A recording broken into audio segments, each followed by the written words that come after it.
Paper number 74 या पेपरचा आज सोल्युशन घेत आहोत. कवडे क्लासेस अकॅडमीच्या मध्ये आपल्या सर्वांचं सहर्ष स्वागत आहे. दररोज आपण नवोदय विद्यालयाचा एक पेपर आपल्याला दिला जातो.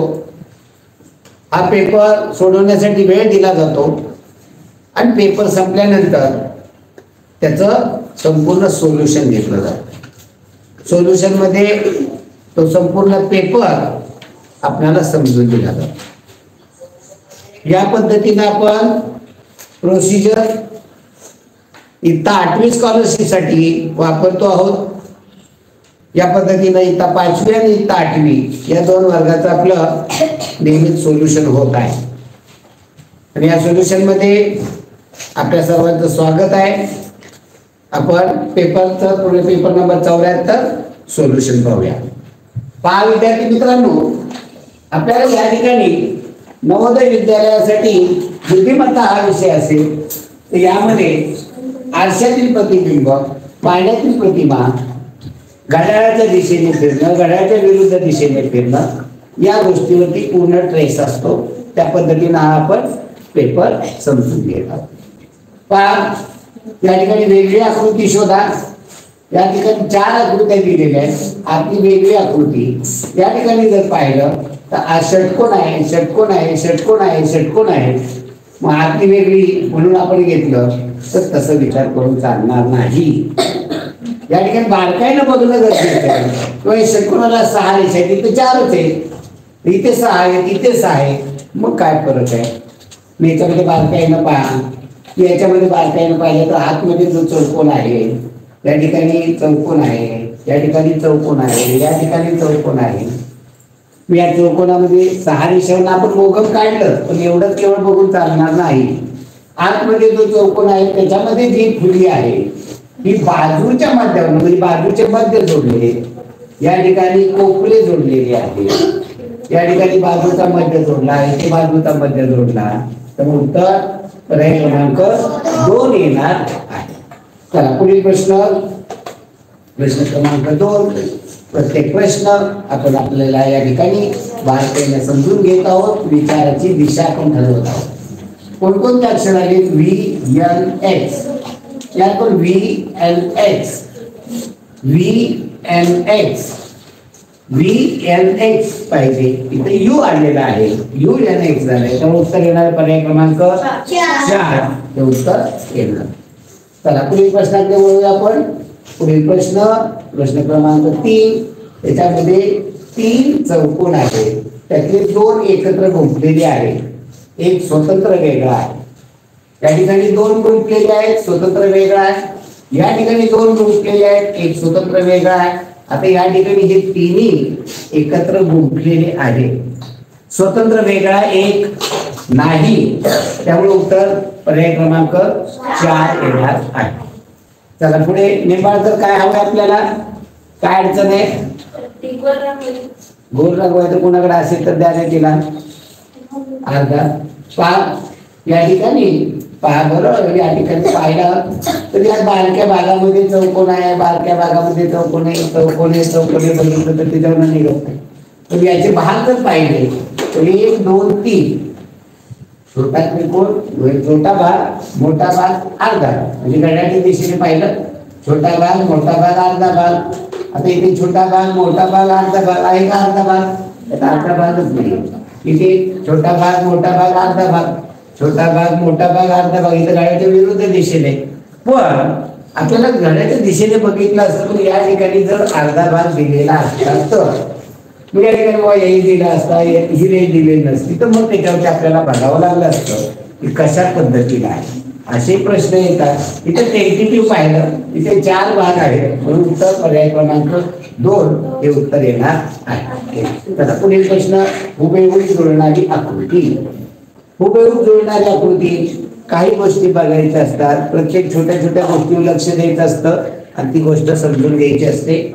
पाया ठिकाणी 4ही बाण आतमध्ये येणारे, 4ही बाण आतमध्ये येणारे, 4ही बाण आत येणारे, त्या ठिकाणी बाण नाही, त्यामुळे हा पर्याय कट होईल.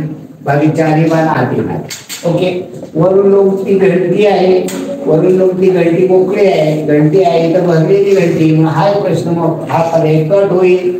राहिला पर्याय 1 आणि पर्याय क्रमांक 4. आता जेव्हा 2 पर्याय राहतात तेव्हा त्यातला फरक फक्त शोधायचा. म्हणजे प्रश्नाकृती बाजूला ठेवून द्या, त्याच्यामध्ये फरक काय म्हणजे त्याच गोष्टीवर आपल्याला लक्ष केंद्रित करता येईल. का करायचं असं? 2 पर्याय राहिल्यानंतर त्याच्यामध्ये तुलना करणं सोयीस्कर असतं आणि जो फरक आहे तेवढीच गोष्ट पाहता येते. या ठिकाणी पहिल्या आणि चौथ्यामध्ये काय फरक आहे? खालचा त्रिकोण. बरोबर, लगेच लक्षात येतं. मग आपल्याला बघायला तो उलटा ते सुलटा आहे. आपल्याला कसा पाहिजे? प्रश्नाकृती पहा कसा आहे, सरळ आहे. आपल्याला सरळ पाहिजे. तो कोणत्याही पर्यायामध्ये 4. ओके, म्हणजे किती कमी वेळामध्ये सोप्या पद्धतीने आपल्याला उत्तरापर्यंत पोहोचता येईल. चला पुढील प्रश्न, प्रश्न क्रमांक 6.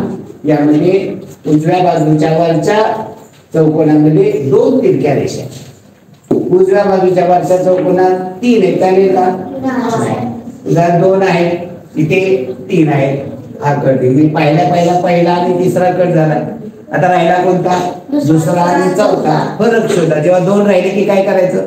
फरक शोधायचा. काय फरक आहे वरच्या?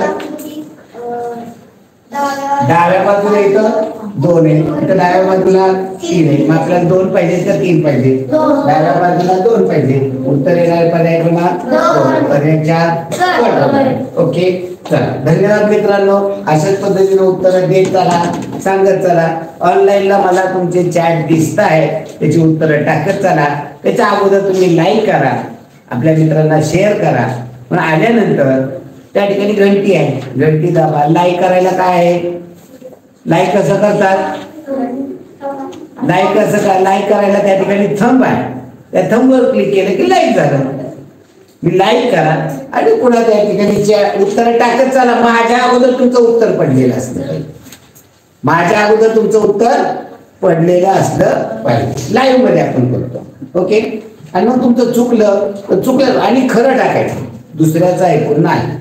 आपलं उत्तर काय असेल ते आपलं उत्तर आपण सादर करायचं. चुकलं आपण समजून देतोय, घाबरायचं काही कारण नाही. रागवलो का मी कधी कोणावर? फक्त आपण करायचं, दुसऱ्याचं ऐकायचं नाही. ओके, चला या ठिकाणी पहा. या ठिकाणी आपल्याला काय पाहिजे? या प्रश्न हुबेहूब दाखवून. उजव्या बाजूच्या वरच्या भागात भागिले चिन्ह, वरती भागिले इथे गुणिले, इथे वजाच आहे. म्हणजे तिसरा आणि चौथा पर्याय कट होणार, हुबेहूब शोधतोय. राहिला पहिला दुसरा, 2 राहिले की आपल्याला काय करायचं? फरक. त्याच्यामध्ये फरक काय आहे?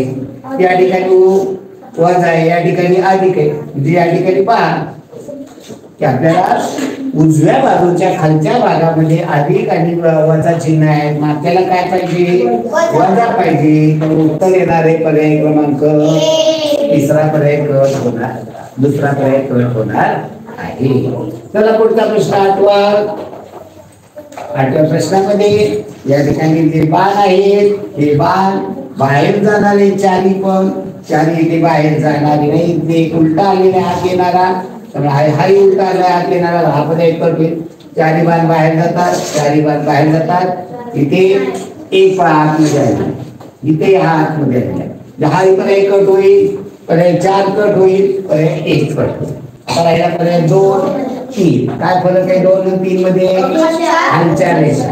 इथे 3 केले, इथे 2 आहे. मग आपल्याला बघा प्रश्नाकृती 2. त्यामुळे दुसरा कट होईल. उत्तर येणार आहे पर्याय क्रमांक 3. पुढचा प्रश्न घ्या. प्रश्नाकृती क्रमांक 9वा प्रश्न.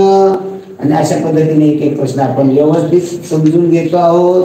बोके उत्तर द्यायची आहेत आपल्याला. चला या ठिकाणी आकृती पूर्ण करायची आहे. म्हणजे याचं इथे आरशातलं असतं किंवा याचं पाण्यामधलं असतं. मग कसा संबंध इथे बघितला तर आरशातला आहे, पाण्यातला आहे. याचं पाण्यातलं करा, याचं आरशातलं. त्या ठिकाणी जे आहे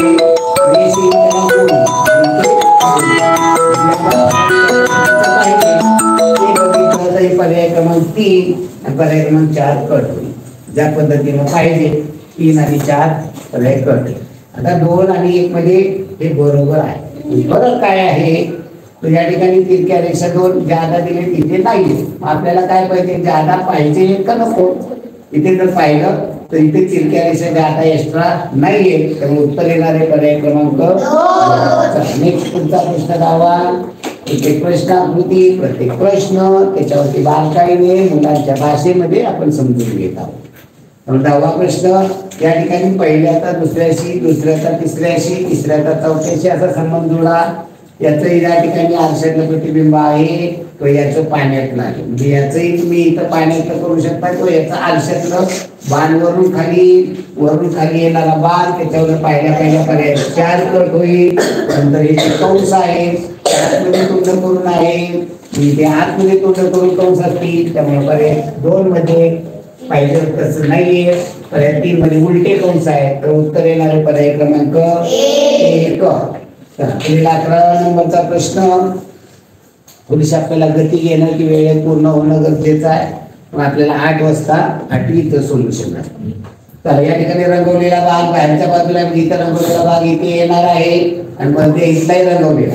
इथला रंगवलेला ज्या कोपऱ्यात येणारे म्हणजे वरच्या उजव्या कोपऱ्यामध्ये पाहिजे. उजव्या कोपऱ्यात आहे रंगवलेला, याच्यामध्ये डाव्यात चालणार नाही, इथे चालणार नाही. म्हणजे तिसरा चौथा कट झाला. आता राहिला पहिला दुसरा. फरक काय आहे, रंगवलेला भाग या ठिकाणी कसा पाहिजे त्यापेक्षा या ठिकाणी योग्य, त्यामुळे उत्तर पर्याय क्रमांक 2 येणार आहे. चला पुढील प्रश्न क्रमांक 12वा प्रश्न या ठिकाणी समजून घ्या. 12वा प्रश्न या ठिकाणी आकृती आजचा वर्ष पूर्ण होईल. त्या ठिकाणी जसं आहे तसं, म्हणजे आरशातलं पाण्यातलं दोन्ही जुळत आहे. या ठिकाणी कोपरा आला पाहिजे, त्रिकोणाचा कोपरा या ठिकाणी पाहिजे. इथं आहे, इथं पाहिजे होता म्हणून हा पर्याय कर. या ठिकाणचा हा कोपरा या ठिकाणी पाहिजे होता म्हणून हा चौथा पर्याय कर. राहिला दुसरा आणि तिसरा. फरक काय आहे, आतला भाग इथे गोल होतो, इथे चौकोन. आपल्याला कसा पाहिजे, चौकोन. त्यामुळे उत्तर येणारे पर्याय क्रमांक 3. चला नेक्स्ट पुढे 13 नंबरचा प्रश्न. या ठिकाणी वेळेचं बंधन आहे आपल्याला, त्यामुळे गती घेणं गरजेचं आहे. मालिका पूर्ण करायची. एका गोष्टी फक्त एका चिन्हावर लक्ष करा. सगळे स्वस्तिक घड्याच्या दिशेने फिरणारे, त्यातला पहिल्या स्वस्तिक 1 कट होईल, कारण तो स्वस्तिक घड्याच्या विरुद्ध दिशेने फिरतो आहे. हा स्वस्तिक विरुद्ध दिशेने. आता एका चिन्हावर लक्ष केंद्रित करा. गोलावर पहिल्यांदा डाव्या बाजूला वर आहे, दुसऱ्या उजव्या बाजूला वर आलं, तिसऱ्या उजव्या बाजूला खाली, चौथ्या आकृती हा गोल डाव्या बाजूला खाली असेल. डाव्या बाजूला खाली गोल फक्त आणि फक्त पर्याय क्रमांक 2 मध्ये. 3 आणि 4 बघायची गरज नाही. तर उत्तर येणारे पर्याय क्रमांक 2. आता पहिला आणि तिसरा पर्याय झाला असता, कारण हे उलटे स्वस्तिक आहे, ते घड्याच्या विरुद्ध दिशेने फिरत आहे. चला पुढे इथे एक पाकळी आली, वरनं एक आली दुसरी, आता उजवीकडून आली तिसरी, आता डावीकडून येणार चौथी. 4 पाकळ्याचा, तर उत्तर येणारे पर्याय क्रमांक 1. चला पुढील प्रश्न 15 नंबरचा प्रश्न. 15 नंबरच्या प्रश्नामध्ये आपल्याला याच पद्धतीनं पाहायचंय की याच्यामध्ये काय बदल होतो. आता ही 4 रेषा म्हणजे 4 पत्रत आहे. चिन्हामध्ये पहा, त्रिकोण, पंचकोन, चौकोन, वर्तुळ. एका गोष्टीवर लक्ष केंद्रित करा. त्रिकोण पहिल्या आकृतीत कुठं आहे, पहिल्या ठिकाणी. दुसऱ्या आकृतीत दुसऱ्या, तिसऱ्या आकृतीत, चौथ्या आकृतीत चौथ्या ठिकाणी त्रिकोण पाहिजे. याच्यावरून पाहिलं की इथे आहे, इथे आहे, इथे नाही, इथे नाही, म्हणजे 3 आणि 4 कट. राहिला पहिला दुसरा. बरं काय याच्यामध्ये, पंचकोन सारखे जागेवर, वर्तुळ चौकोन, चौकोन वर्तुळ. म्हणजे वर्तुळ तर चौकोन एवढ्या तर फक्त बघायचं, पंचकोन बघायची गरज आहे का, नाही. तर आपण बघूया वर्तुळ आणि चौकोन बघायचं. चौकोन पहा, वर्तुळ पहा. चौथ्या ठिकाणी, पहिल्या ठिकाणी आलं, दुसऱ्या ठिकाणी आलं, म्हणजे आता तिसऱ्या ठिकाणी गोल. कोणत्या कृतीमध्ये आहे, क्रमांक 2 आहे की नाही. अगदी साधं सोपं, अगदी सोप्या पद्धतीने. सरळ बस रे, सरळ बस, पुढे तोंड करू. चला पुढचा प्रश्न पाहायचा आहे. आता इथं 2 चौकोन आहेत. चौकोन बघण्यापेक्षा चौकोन बघितले, ते डावीकडून उजवीकडे खाली आले, इथे उजवीकडून डावीकडे खाली, डावीकडून उजवीकडे आले, उजवीकडून डावीकडे खाली. अशा पद्धतीने क्रॉस मध्ये याच्यामध्ये नाहीये, याच्यामध्ये नाहीये, याच्यामध्ये नाहीये. उत्तर पर्याय क्रमांक 3. नुसत्या चौकोनावरून निघालं, बाकीचं बघण्याची गरज भासली. तेव्हा जेव्हा पहिल्या यालाच उत्तर निघतं तेव्हा तेच उत्तर दुसऱ्या पद्धतीने येतं का, दुसऱ्या चिन्हांवर पाहायचं. एकदा आलं उत्तर की लगेच नाही, कारण आपला पेपर टेंटेटिव्ह कसाही सोडवला तर 1.25 तासामध्ये 1.5 तासाच्या आत होतो. पेपर 2 तासाचा वेळ असतो, 2 तासाच्या आत पेपर घेतला जात नाही, स्वीकारला जात नाही. तेव्हा वेळेचा सदुपयोग, प्रत्येक प्रश्न आपली परीक्षा घेण्यासाठी आलेला आहे तेव्हा तो प्रश्न बारकाईनं सोडवणं गरजेचं आहे. पुढील प्रश्न जरा झूम करा गेले, हे बाजू मोठं वाढेल ना स्क्रीन. कोणाचा त्यानं ओके, हा ओके. म्हणजे कसं होतंय, संपूर्ण आकृती फळा भरून होते ना. चला त्या ठिकाणी का पहिल्या 2 आकृत्यामध्ये समसंबंध, याच्यामुळे चौथ्या आकृती पहिल्या 2 मध्ये काय संबंध आहे तो पहा. पंचकोन बाहेर होता तो आत गेला, मधला चौकोन मध्ये आहे, त्रिकोण बाहेर. म्हणजे काय होतंय, आतला त्रिकोण बाहेर, मधला चौकोन मध्ये, बाहेरचा पंचकोन आत. पण कसा झाला, पंचकोन हा सरळ होता तो काय झाला, उलटा झाला. त्रिकोण सरळ होता तो उलटा. चौकोनाचं काय म्हणता येत कळत नाही, तो उलटा झाला का सरळ झाला. पण पहिली आणि तिसरी आतली बाहेरच्या आकृती उलटी झाली म्हणजे आत मधलं उलट झालेलं असावं. बघू आपण त्याचं. आता इथे पहा, चौकोन पंचकोन त्रिकोण काय होणार आहे, मोठा. आतला त्रिकोण मोठा होणार. आतला त्रिकोण मोठा कोणत्या आकृतीमध्ये आहे, पर्याय क्रमांक 3 मध्येच आहे. फक्त तेवढे करून उत्तर निघालं. एवढं उत्तरात जायचं का, अजून एक चेक करायचं. आता बाहेरचा चौकोन आतमध्ये, बाहेरचा चौकोन आतमध्ये आहे का, आणि पंचकोन सरळ होता तो उलटा झाला. म्हणजे चौकोन आपल्याला कळत नव्हता ना, उलटा म्हणला तरी चौकोन तसा ते चौरस आहे, उलटा म्हणलं तरी तसा. तर उत्तर येणार पर्याय क्रमांक 3. तर पुढील प्रश्न, प्रश्न क्रमांक 18वा प्रश्न आता आपल्या फ्रेंड्स समोर येतो आहे. 18व्या प्रश्नामध्ये पहिल्या तर दुसऱ्याचे संबंध सगळ्या भरलेल्या आहेत, आकृत्या भरलेल्या. काय झालाय बदल, दिशा चिन्हांनी. वरती त्रिकोण होता तो घड्याच्या दिशेने 1 घर पुढे सरला. बिंब होता तो घड्याच्या दिशेने 1 घर पुढे सरला. चौकोन होता घड्याच्या दिशेने 1 घर पुढे सरला. भरलेला होता तो भरलेला. आता इथं मोकळे आहे, इथं कसे असणार आहेत, मोकळे.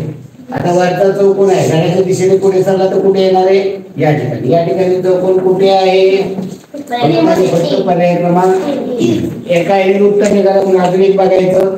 अजून एक बघितलं पवर तो त्या ठिकाणी आहे, तो वरती येणार आहे का, आहे. त्रिकोण घड्याच्या दिशेने फिरला आहे. उत्तर पर्याय क्रमांक 3 आहे. चला पुढील प्रश्न, पुढील प्रश्न क्रमांक 19. त्याच्यामध्ये पहा काय होय, आरशात पद्धतीने आपल्याला हे खेळायचे. आरशात याचा आरशामध्ये 4 येणार आहे, याचा आरशामध्ये फक्त या ठिकाणी येऊ शकतो. ओके, चला पुढील प्रश्न हे पाण्यात होऊ शकतो. पुढील प्रश्न पहिल्याचा दुसऱ्याशी चिन्ह होतं ते काय झालं, मोठं झालं. अधिकचं चिन्ह मोठं होईल, अधिकचं चिन्ह मोठं होईल. उत्तर येणार आहे पर्याय क्रमांक 3 येणार आहे. बस, अगदी सोपा आहे, अगदी साधी सोपी भाषा आहे.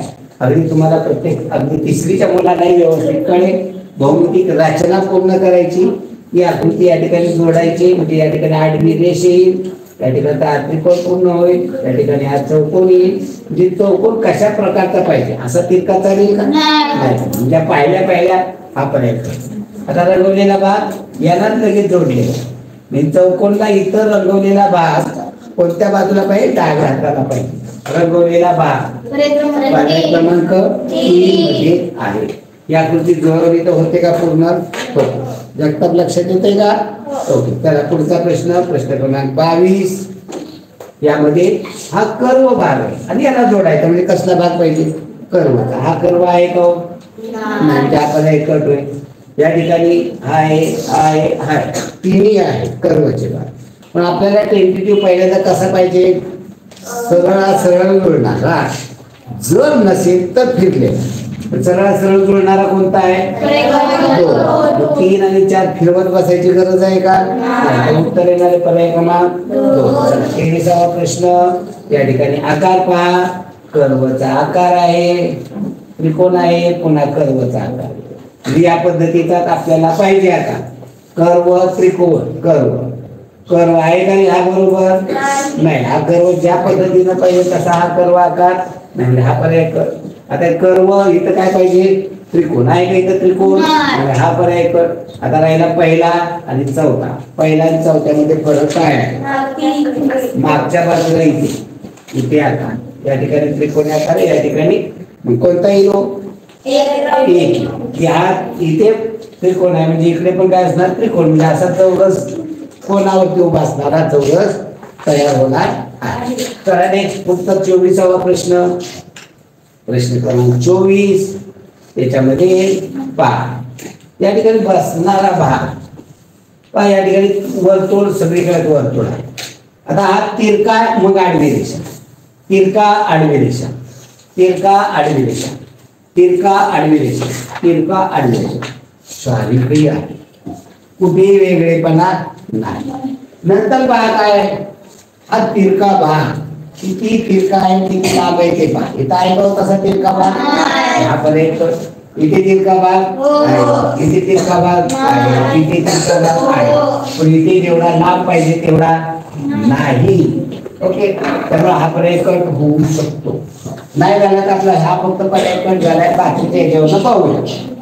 नंतर या ठिकाणी पहा, या ठिकाणी आकार काय यम सारखा, यम सारखा आकार इथे आहे, इथे आहे, इथे आहे. पण यमचा आकार का, यमची रेषा कशी आहे आडवी, ही कशी आडवी, इथं आहे, इथं तिरकी, चालेल का.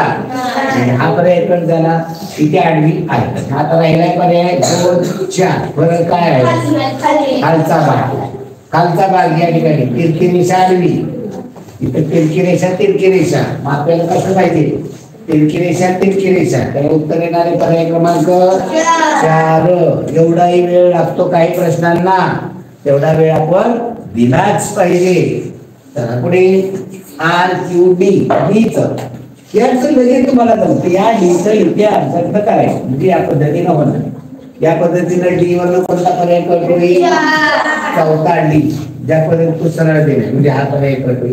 आता क्यू, क्यूची रेष इकडे आहे, आरशामध्ये इकडे होणार, इकडल्या बाजूला क्यू, त्याच्यावर पर्याय क्रमांक 1 उत्तर येणार आहे. चौथा आपण डी वरनं कट केलाय, चौथा आपण डी वरनं कट केलाय. राहिला पहिला, दुसरा, तिसरा क्यूचा आकार, त्याचा आरशामध्ये केलं क्यूचा हा मधलं ही जी रेषा आहे ना ती इकडून येणार, डी इकडे जाऊन उत्तर येणार पर्याय क्रमांक 2. आरचं बघितलं ते लक्षात येते. म्हणजे काही गोष्टीचं पटकन आपण उत्तर जे पाहिजे बघायला ते बघितलं उत्तरापर्यंत पोहोचतो. त्याला पुढील प्रश्न, या ठिकाणी आरशातलं प्रतिबिंब वरती चौकोन येतो, वरतीच राहणार. ओके, ही इकडे तोंड करून येतो, ही इकडे तोंड करून होणार आहे.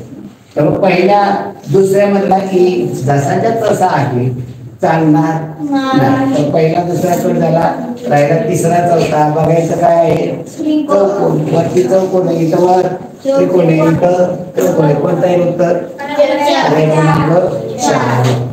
चला नेक्स्ट प्रश्न क्रमांक 27, 27. यामध्ये दिलेला आहे आरशातलं वरती गोल आहे, तो वरतीच राहणार आहे. या गोलावरून पर्याय क्रमांक 4 कट होणार आहे. या ठिकाणी गोल पाहिजे, तो इथं नाही. आता राहिला 1, 2, 3, 1, 2, 3 मध्ये गोलला काय बघा, इथे डावीकडला उजवीकडला, उजवीकडला उजवीकडला बघायचं गरज आहे का ते नाही. फरक काय त्याच्यामध्ये बघायचं. रेषा, रेषा पहा, या रेषा या बाजूने तिरक्या आरशामध्ये, या बाजूने तिरक्या होती, या पद्धतीच्या पाहिजे. इथे आहे, इथे आहे, इथे नाही, तशात कशा दिले, त्यामुळं हा पर्याय कट होईल. राहिला पर्याय 1 आणि 2. फरक काय आहे, त्या मधल्या रेषेवर. सगळी मधली रेष पाहिली तर तुम्हाला कळणार नाही, एवढीच बघायची. ही रेष कुठे आहे, खाली आरशामध्ये, ही उजव्या बाजूला आरशात डाव्या बाजूला खाली येणार आहे. त्यामुळे उत्तर पर्याय क्रमांक 1 येणार आहे. ही खाली रेष वरती जाणार नाही, याचा सराव खूप गरजेचा आहे. तर 28वा प्रश्न आहे, समोर लक्ष. 28वा प्रश्न, बाण पान उजवीकडे गेलाय ते डावीकडे. आता इथं इकडे डावीकडे गेला उजवीकडे, म्हणजे बाण सगळीकडे सारखेच असतात रे. बाणामध्ये कुठंच दोष येणार नाही. पण गोलाकडे पाहिलं, गोलाकडे पाहिलं तर काय होणार आहे? गोलाकडे पाहिलं तर गोलाकडे पाहिलं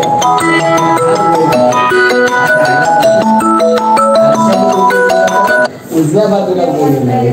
उजव्या बाजूला गोल पाहिला तर त्याच्यामध्ये पहिला दुसरा पर्याय कळतो, तो पर्याय क्रमांक 3 आणि पर्याय क्रमांक 4. त्या ठिकाणी उजव्या बाजूला गोल आहे. मग तिसऱ्या आणि चौथ्यामध्ये फरक काय आहे ते पहा. फरक याच्यामध्ये या ठिकाणच्या गोलामध्ये फरक आहे, त्रिकोणामध्ये फरक आहे. मी यातली एकच बघा, कोणतं तरी एकच गोष्ट बघा. काय बघा, या ठिकाणी उजव्या बाजूला गोल आहे. आरशामध्ये केलं तर तो इकडे केला तर डाव्या बाजूने इकडे येणार आहे. या बाजूला गोल, तो पर्याय क्रमांक 3 मध्ये. म्हणजे सगळ्या गोष्टी बघायच्या नाही. तुम्हाला परत पहिल्यापासून सांगतो मी. एका गोष्टीवर लक्ष केंद्रित करा, एका गोष्टीवर पर्याय कट करा, तुम्हाला अगदी सर्व काही गोष्टी सोप्या जातात. जर सर्वच बघितलं तर भात बघितल्यासारखं. भात मम्मी बघताना काय करते, सगळा भात नाही बघ, एक शीट सांगते. तसं तुम्ही एक गोष्ट पाहिजे, एका पर्याय कट करत आहे. चला नेक्स्ट पुढील प्रश्न क्रमांक 29. या प्रश्नामध्ये घडी घातलेली घडी उघडल्यानंतर आरशातल्या पाण्यात दिसलं आहे. घडी देखील आरसा आणि पाण्याशी संबंधित आहे.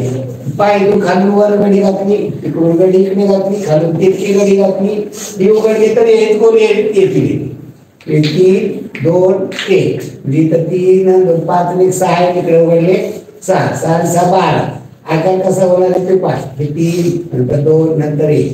या ठिकाणी आहे तसा बरोबर. याचं या ठिकाणी येणारे प्रतिबिंब या पद्धतीने. याच्यावर कोणते पर्याय कट होतील? 2 पर्याय कट होतील. ओके.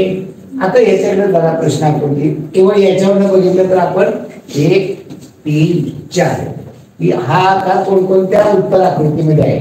1 मध्ये इथं आहे, 2 3 मध्ये आहे, 4 मध्ये. आता याचं जेव्हा आपण आरशातले करणार आहे, याचा आरशामधलं या पद्धतीने इकडे जाईल. या पद्धतीने आरशात येईल का इथं? नाही. म्हणजे ते आरशात या पद्धतीने इकडे जाईल. इथं आहे बरोबर, इथे बरोबर. आता प्रश्नामध्ये बाजूला सोडून द्या. नंतर याच्यामध्ये पहा, याचं पाण्यातलं प्रतिबिंब केलं तर खाली येतं. याचं पाण्यातलं प्रतिबिंब हे बरोबर आहे का? हे तसं आहे, उचलून तसं नाही. याचं पाण्यातलं या पद्धतीने तीर्थ येणार. तर उत्तर येणारे पर्याय क्रमांक 4. ओके. चला पुढील प्रश्न क्रमांक 30. यामध्ये प्रश्न क्रमांक 30 वरून खाली घडी घातली, इकडून घडी इकडे घातली, या ठिकाणी हा आकार उघडला. या ठिकाणी याचं आरशातलं प्रतिबिंब.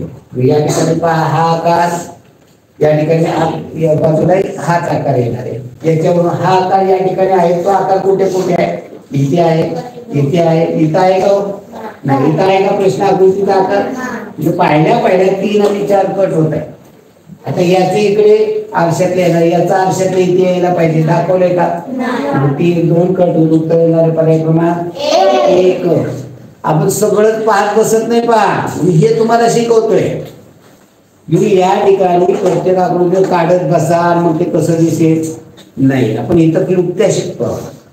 प्रत्येक प्रश्न बारकाईनं कसा सोडवायचा, विचार कसा करायचा, सगळ्याच गोष्टी बघत बसायचं नाही. तर पुढील प्रश्न क्रमांक 31वा प्रश्न. याच्यामध्ये खालून भाग तिरकी घडी आहे, इकडून घडी इकडे घातली, आता ही घडी उघडायची, पुन्हा उघडायची. मग हा प्रश्न आकृतीमध्ये ज्या ठिकाणी भाग आहे, हा कोणकोणत्या आकृतीमध्ये आहे? हा भाग फक्त पर्याय क्रमांक 3 मध्ये आहे का? इथे हा भाग, हा जो आकार आहे तो ज्या ठिकाणी आहे, या ठिकाणी आहे का? हा आकार या ठिकाणी आहे का? हा आकार या ठिकाणी आहे, हा आकार या ठिकाणी नाही. केवळ एवढाच पाहिला तर त्या ठिकाणी आपल्याला आकार दिसत नाही. उत्तर येणारे पर्याय क्रमांक 3. पर्याय क्रमांक 3. उभा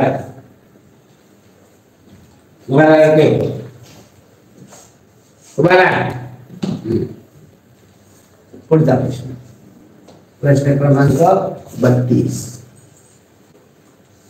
32वा प्रश्न या ठिकाणी काय दिलेला आहे? 32 मध्ये आरशातलं आणि पाण्यातलं ही जी आकार आहे संपूर्ण आरसा आणि पाण्याशी संबंधित आहे. 32वा प्रश्न, प्रत्येक प्रश्न आपण अगदी बारकाईनं कशा पद्धतीनं थोडक्यामध्ये कसा सोडवता येईल ते आपण पाहतो. चला फॉरवर्ड काय झालं? कोण आहे? हा, त्या ठिकाणी शांत बसलाय. हा, पायावरून खाली घडी घातली, इकडून घडी इकडे घातली आणि हा घातला. उघडायचा हा इकडे होईल, पुन्हा वर. अगोदर पाहायचं काय हा कोणकोणत्या प्रश्न आकृतीत दिलेला आहे. हा प्रश्न हा भाग कोणकोणत्या आकृतीत दिलेला आहे. हा का इथे आहे का? इथं आहे का? पहिला दुसरा कट झाला. काय डोकं चालवायचं गरज आहे गोरे? डोकं जास्त चालवायची गरज. आता या ठिकाणी हा का, आता याच इकडे केलं म्हणजे कोणतं झालं? म्हणजे इकडे अर्धगोल, इथं अर्धगोल आहे दोन इकडं. हा कर वरती उघडला म्हणजे या अर्धगोलाचं या ठिकाणी होईल आणि हा खालचा अर्धगोल वरती होईल. म्हणजे या ठिकाणी वरती पण कट केलं पाहिजे. उत्तर तेव्हा येणारे पर्याय क्रमांक.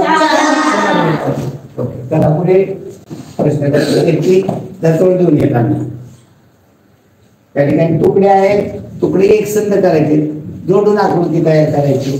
तुकडे पा, दोन आयत आहेत, दोन काटकोन त्रिकोण आहेत. त्रिकोणाचे प्रकार लक्षात घ्या.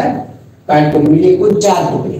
1 2 3 4, 1 2 3 4, 1 2 3 4, 1 2 3 4 बोलतो. दोन आयत पाहिजेत. दोन आयत आहेत, दोन आयत परेकट, दोन आयत परेकट, दोन आयत.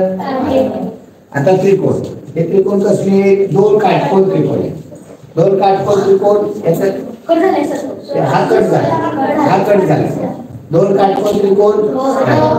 आता याच्यामध्ये दोन काटकोन त्रिकोण, काटकोन त्रिकोण आहेत पण त्याचा आकार म्हणजे लांबी पाहिली, रुंदी पाहिली तर इथं रुंदी जास्त आहे. त्यामुळे उत्तर पर्याय क्रमांक 1. पुढे प्रश्न, प्रश्न क्रमांक 34. प्रश्न क्रमांक 34 मध्ये आपल्याला त्या ठिकाणी प्रत्येक प्रश्न आपल्याला बारकाईने समजून घेतो आहोत. तुकडे 1 2 3, अर्धा गोल 2 पावभाग. अर्धा गोल 2 पावभाग आहे का? तुकडे जास्त आहेत. अर्धा गोल, अर्धा गोल आणि इथं अर्धा गोल आहे का? नाही, इथं अर्धा गोल आहे. हे पाव भाग आहेत का? नाही. म्हणजे उत्तर येणार पर्याय क्रमांक 4. पुढील प्रश्न, प्रश्न क्रमांक 35. त्या ठिकाणी पहा, आकार हा चौरस आहे आणि हे दोन चौकोन आहे. दोन म्हणजे 3 तुकडे, 3 तुकडे आहेत, 3 तुकडे आहेत. तुकडे 3 आहेत, तुकडे इथे जास्त आहेत. इथे तुकडे जास्त म्हणजे हा पर्याय करतो. आता आकार बघायचा आहे चौरसाचा. चौरस आकार यामध्ये आहे का? नाही. यामध्ये आहे का? नाही. यामध्ये उत्तर येणार पर्याय क्रमांक. नंतर दुसऱ्या आकारी पाहिजे. मी केवळ चौरसावर पर्याय कट झाला. त्याला पुढील प्रश्न पहा. या ठिकाणचा आकार, या ठिकाणी पाव भाग आहे, या ठिकाणी पाव भाग आहे. या ठिकाणी वर्तुळाची पाकळी आहे आणि या ठिकाणी त्रिकोणाचा भाग आहे. पाकळी त्रिकोणाचा भाग आहे, पाकळी आहे. पाकळी ज्या पद्धतीने पाहिजे तशी पाकळी आहे का? होईल. होईल. पहिल्या, तिसऱ्या, चौथ्या पाकळी आहे. नंतर हा त्रिकोणाचा भाग आहे. हा त्रिकोणाचा भाग आहे का इथं? हा पर्यंत झाला. या त्रिकोणाचा भाग आहे. या त्रिकोणाचा भाग खूप मोठा आहे, अर्ध्याचा आहे. एवढा मोठा नकोय, तो एवढाच पाहिजे होता आपल्याला.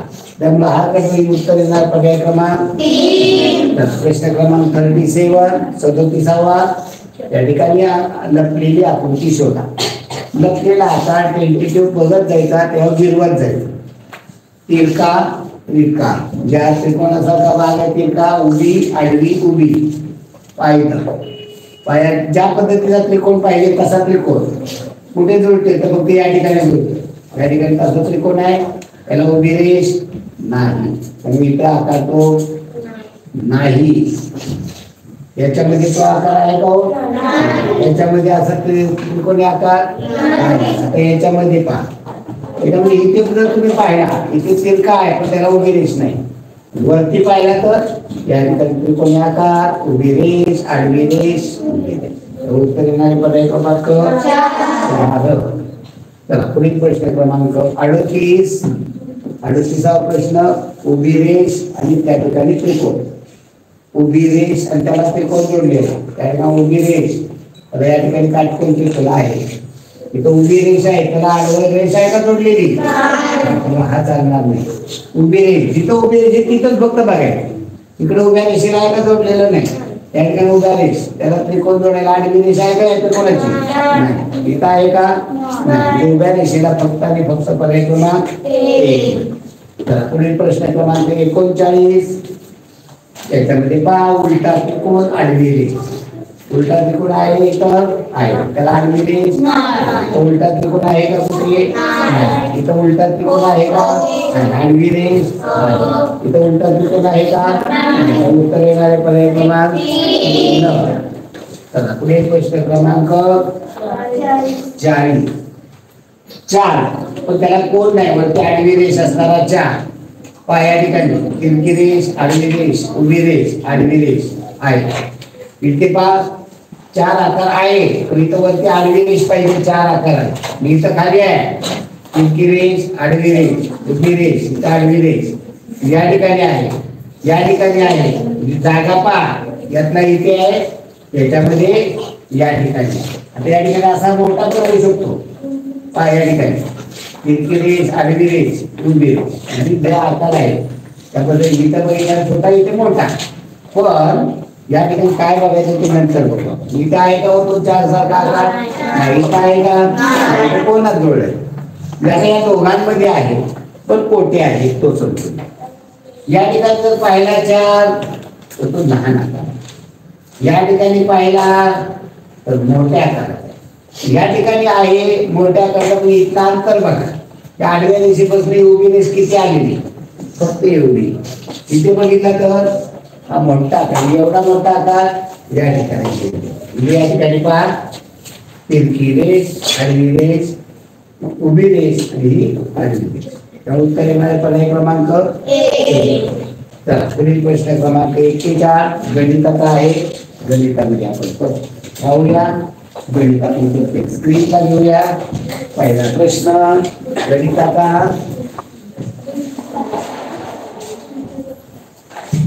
एखादा कॅबी तर माझ्या जवळ घ्या.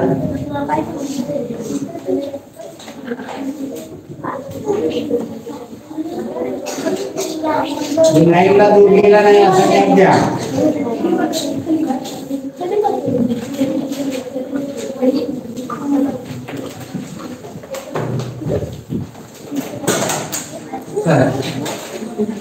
काय या ठिकाणी 41वा प्रश्न गणिताचा. गणिताचा प्रश्न क्रमांक 41. प्रश्न दिलेला आहे 80 ते 100 दरम्यान असणाऱ्या विषम संख्येची बेरीज किती? 80 ते 100 यांच्या दरम्यान असणाऱ्या विषम संख्या 81, 83, 85, 87, 89, 91, 93,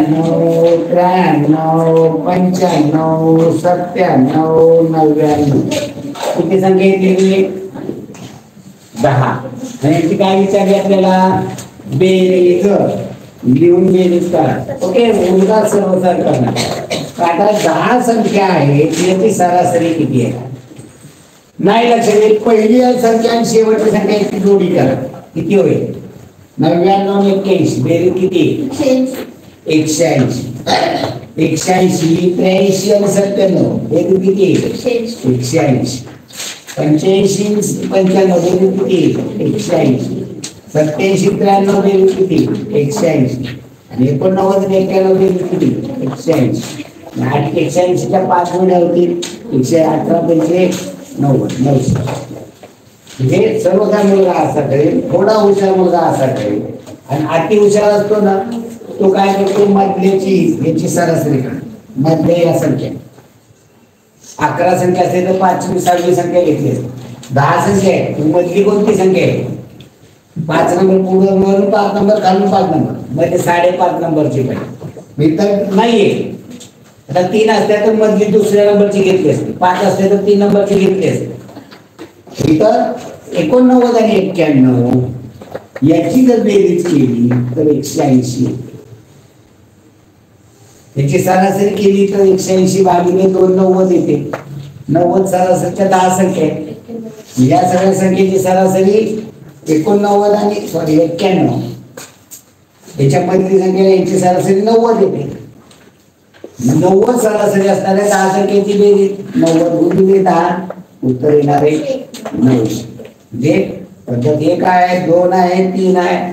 मला आवडेल ती पद्धत सोडवा. चला पुढील प्रश्न क्रमांक 92. 42. समीरने एका सोन्याच्या दुकानामध्ये दरमहा 2 वर्ष समान हप्ते भरून जमलेल्या रकमेतून 80% रकमेची अंगठी उरलेल्या 7,200 रुपयाची चांदीची नाणी घेतली. तर अंगठीची किंमत किती आहे? किती पैसे भरले ते माहित नाहीये. 80% रकमेमधनं सोन्याची अंगठी घेतली आणि राहिलेली मग किती? 100% 80% गेले म्हणजे 20%. आणि 20% रकमेतनं म्हणजे त्याच्यामधलं 7,200 रुपये त्याची चांदीची नाणी घेतली.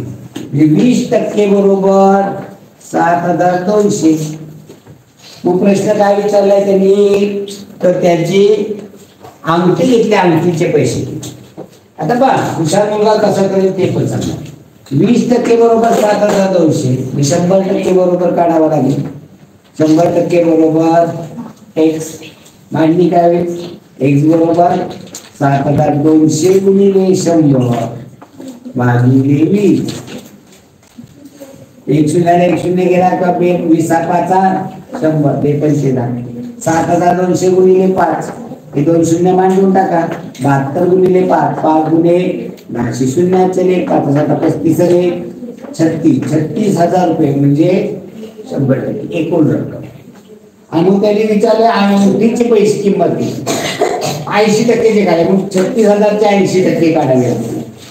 ही 36,000 एकूण रक्कम झाली. 36,000चे 80% मांडणी काय होईल?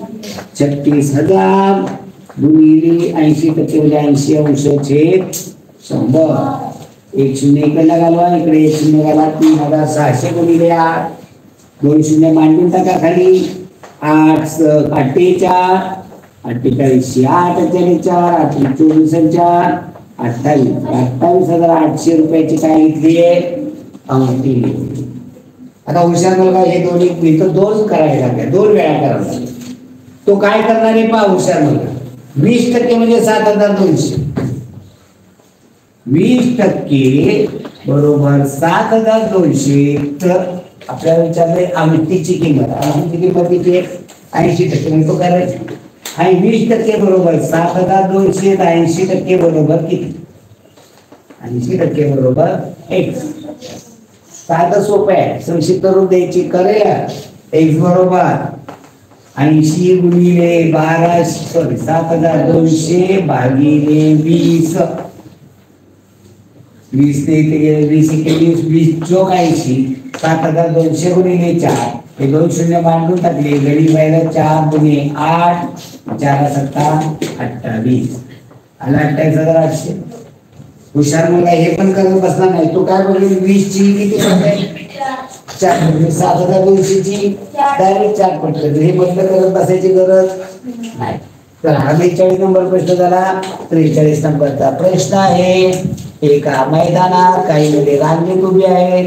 एका रांगेत जेवढी मुले तेवढ्याच रांगा असल्यास मैदानावर मुलांची संख्या.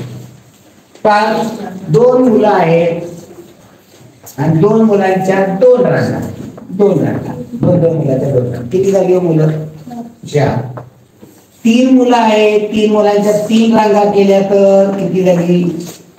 9. म्हणजे कसल्या संख्या द्या? 4 मुलांच्या 4 रांगा म्हणजे 16. 5 मुलांच्या 5 रांगा म्हणजे 45 म्हणजे वर्ग संख्या. पर्यायामध्ये पहा बरं वर्ग संख्या कोणती आहे? कोणती आहे वर्ग संख्या? 729. कशाचा वर्ग आहे? 27. म्हणजे उत्तर काय येणार आहे? 729. त्याचं वर्गमूळ काढलं तर 27, म्हणजे 27 मुलांचे 27 रांगा.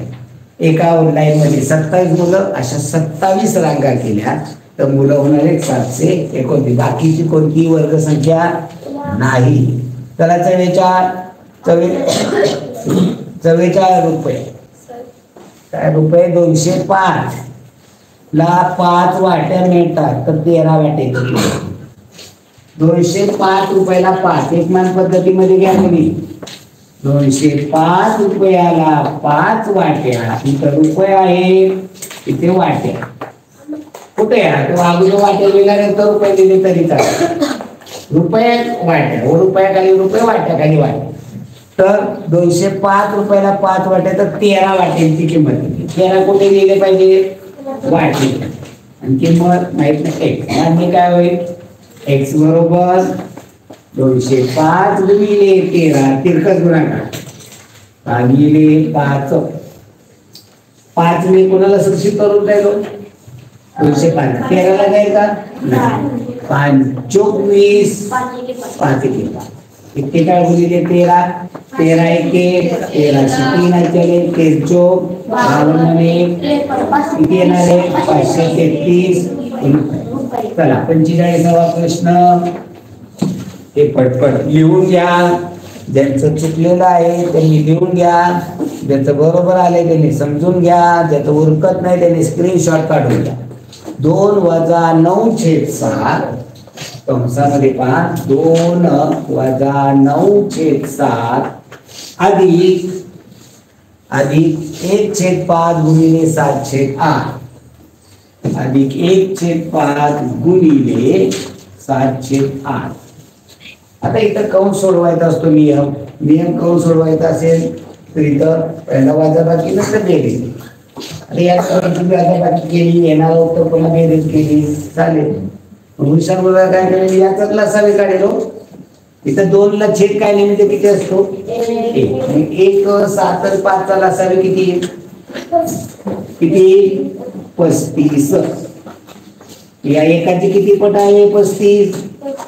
छेदाची 35 पट केली, अंशाची 35 पट, 35 गुणिले 70 वजा इथं छेदाची 7 5 35 पट, अंशाची 5 पट 9 5 45 अधिक या 5ची 7 पट केली 35, अंशाची 7 पट केली 7. इथं नीट लक्ष द्या. ओके, रस 70 वजा 45 अधिक 7, 70 मधनं 45 गेले, 45 5 50 20 70 25, 25 अधिक 7 32 अंश छेद 35 गुणिले 7 अंश छेद 8. इथं संक्षिप्त करून जाते का? या 7 एके 7 7 8 5 35 8 एके 8 8 चौक 32 अंशांशाचा गुणाकार केला 4 छेदाचा 5 उत्तर येणार 4/5. प्रश्न क्रमांक 45 पूर्ण झालेला आहे. पुढे प्रश्न क्रमांक 46 वाचा एकाने मोठ्याने. 46वा प्रश्न. प्रतिनग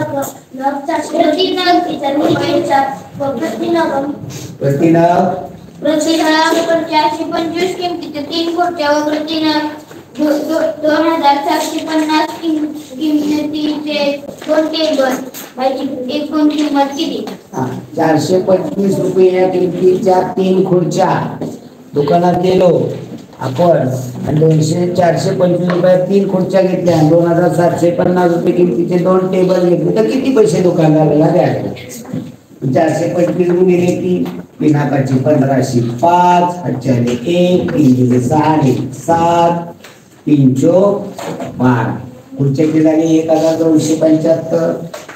त्याचे 2 0 0 टेबलचे 10 0 चले 2 साठी 14 15 5 चले 1 बेरीज 1 5 याची बेरीज करा 0 5 5 0 7 7 5 2 7 8 1 6 6775 रुपये त्या खुर्च्याची आणि टेबलाची एकूण किंमत होणार आहे.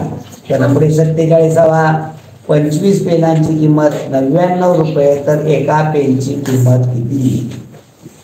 25 पेनाची किंमत 99 रुपये.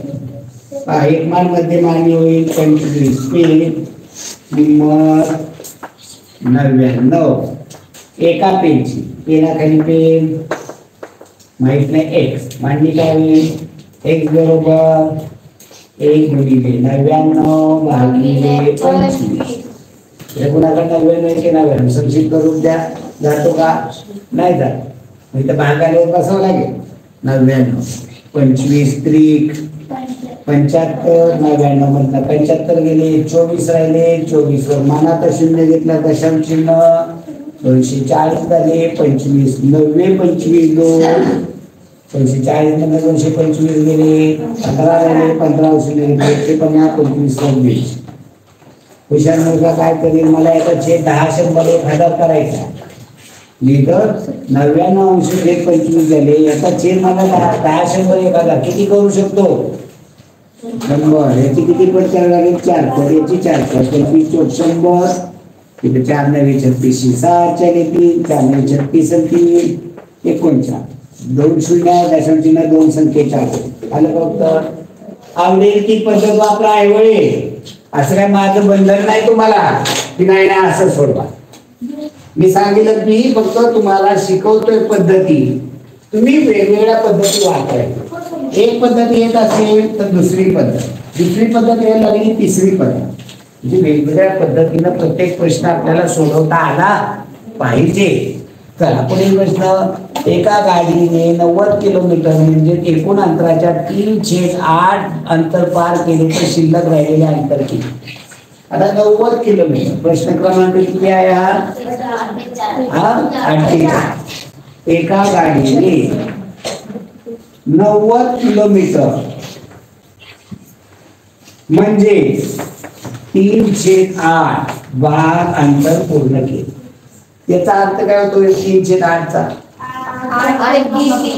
प्रवासाचे जर 8 भाग केले तर त्याचे 3 भाग काय केले? पूर्ण केले. मग हा आकडा कशाचा दिलाय? 90 किलोमीटर पूर्ण केलेला राहिलेला तर दिलाय पूर्ण केले. एका गाडीने 90 किलोमीटर म्हणजे प्रवासाचा 3/8 भाग पूर्ण केला तर राहिलेले अंतर म्हणजे हे 3 भाग बरोबर 90 किलोमीटर. म्हणजे समजून घ्यायचंय, हे समजणं खूप गरजेचं आहे. आपण 3/8 म्हणजे प्रवासाचे जर 8 भाग केले तर त्याचे 3 भाग पूर्ण केले आणि पूर्ण केलेले 90 किलोमीटर. याचा अर्थ 3 भाग बरोबर 90 किलोमीटर. राहिले किती भाग? 3 पैकी 8 पैकी 3 भाग. 3/8 पूर्ण केला. राहिला किती भाग? 5 भाग. मग 5 भाग बरोबर किती? जे 3 भाग बरोबर 90 मग 8 भाग बरोबर किती काढावा लागेल एकूण प्रवासाला. आणि मग पुन्हा त्याच्या 5 भाग का 3 भाग बरोबर 90 मग 8 भाग बरोबर x मांडील x बरोबर 8 गुणिले 90 भागिले 3 3 झाला 3 त्रिक 90 ते 0 0 3 3 8 24 वजा 0 हे कोण अंतर झालं 240. मग याचा 3/8 केला म्हणजे राहिला किती? 5/8. 240चा 5/8 करावा लागेल. चांगले गुणिले 5/8 इथं 8 1 8 8 त्रिक 24 वरच्या 0 3 गुणिले 5 150 किलोमीटर प्रवास करावा लागेल. म्हणजे इथं एकूण भाग काढा. पुन्हा त्याचा काढा. त्याची मांडणी जर केली असती 3 भाग बरोबर 90 किलोमीटर राहिलेला प्रवास आहे 5 भाग बरोबर x. मांडणी काय होईल? x बरोबर 5 गुणिले 90 भागिले 3 3 1 3 3 त्रिक 90 ते 0 30 गुणिले 5 उत्तर आलं 150. पुढचा काय 49वा प्रश्न. 49वा प्रश्न सोहम मोठ्याने वाचत जावा. एक कापड वडू तयार करण्यासाठी 12 मिनिटात एका 156 कापूर वड्या तयार करतो. तर 45 मिनिटात तयार होणाऱ्या कापूर वड्या 12 मिनिटे एक मशीन आहे. 12 मिनिटामध्ये 156 कापूर वाढेल. 12 मिनिटामध्ये 156 कापूर वाढत नाही, फक्त 55 मिनिटात किती होते. म्हणजे इथं असं करत बसायचं गरज नाही. 12 मिनिटामध्ये 156 एका मिनिटाला किती? एका मिनिटाला 156 भागिले 12, 12 एके 12, बाकी राहिले 3, 3 वर 36, 12 त्रिक 36. एका मिनिटाला 13 वाड्या मशीन पॅक करते. मग आपल्याला विचारलं 45 मिनिटाला, मग 45 गुणिले 13, 3 5 65, 5 4 6 52 6 58. एकाची काढायची पुन्हा त्याच्यावर अनेकाची काढायची. एकमान पद्धतीत दोन्ही क्रिया एकत्र होतो. 12 मिनिटाला 156 तर 45 मिनिटाला x आणि काय होईल? इथं तिरका दोन्ही आहे, म्हणजे 45 गुणिले 156 भागिले 12, 12 ने गुणिले 156 12 एके 12, 12 गेले 3, 3 6 36, 12 त्रिक 36, 55 गुणिले 13, 13 5 65, 5 4 6 52 6 58. आलं फक्त. म्हणजे याला म्हणायचं कसलं काम? डंकी वर्क. आणि याला म्हणायचं स्मार्ट वर्क. म्हणजे स्मार्ट वर्क हे आपल्याला कळलं पाहिजे की स्मार्ट वर्क कशा पद्धतीने करायचं. याचा अर्थ चुकीचं आहे असं नाही. हे व्यवस्थित करताय, स्टेप बाय स्टेप जात आहे, त्यांचंही बरोबर आहे. पुढे 50वा प्रश्न. हुशार मुलाने प्रत्येक प्रश्न 2 संख्यांचा मसावी 32 दिली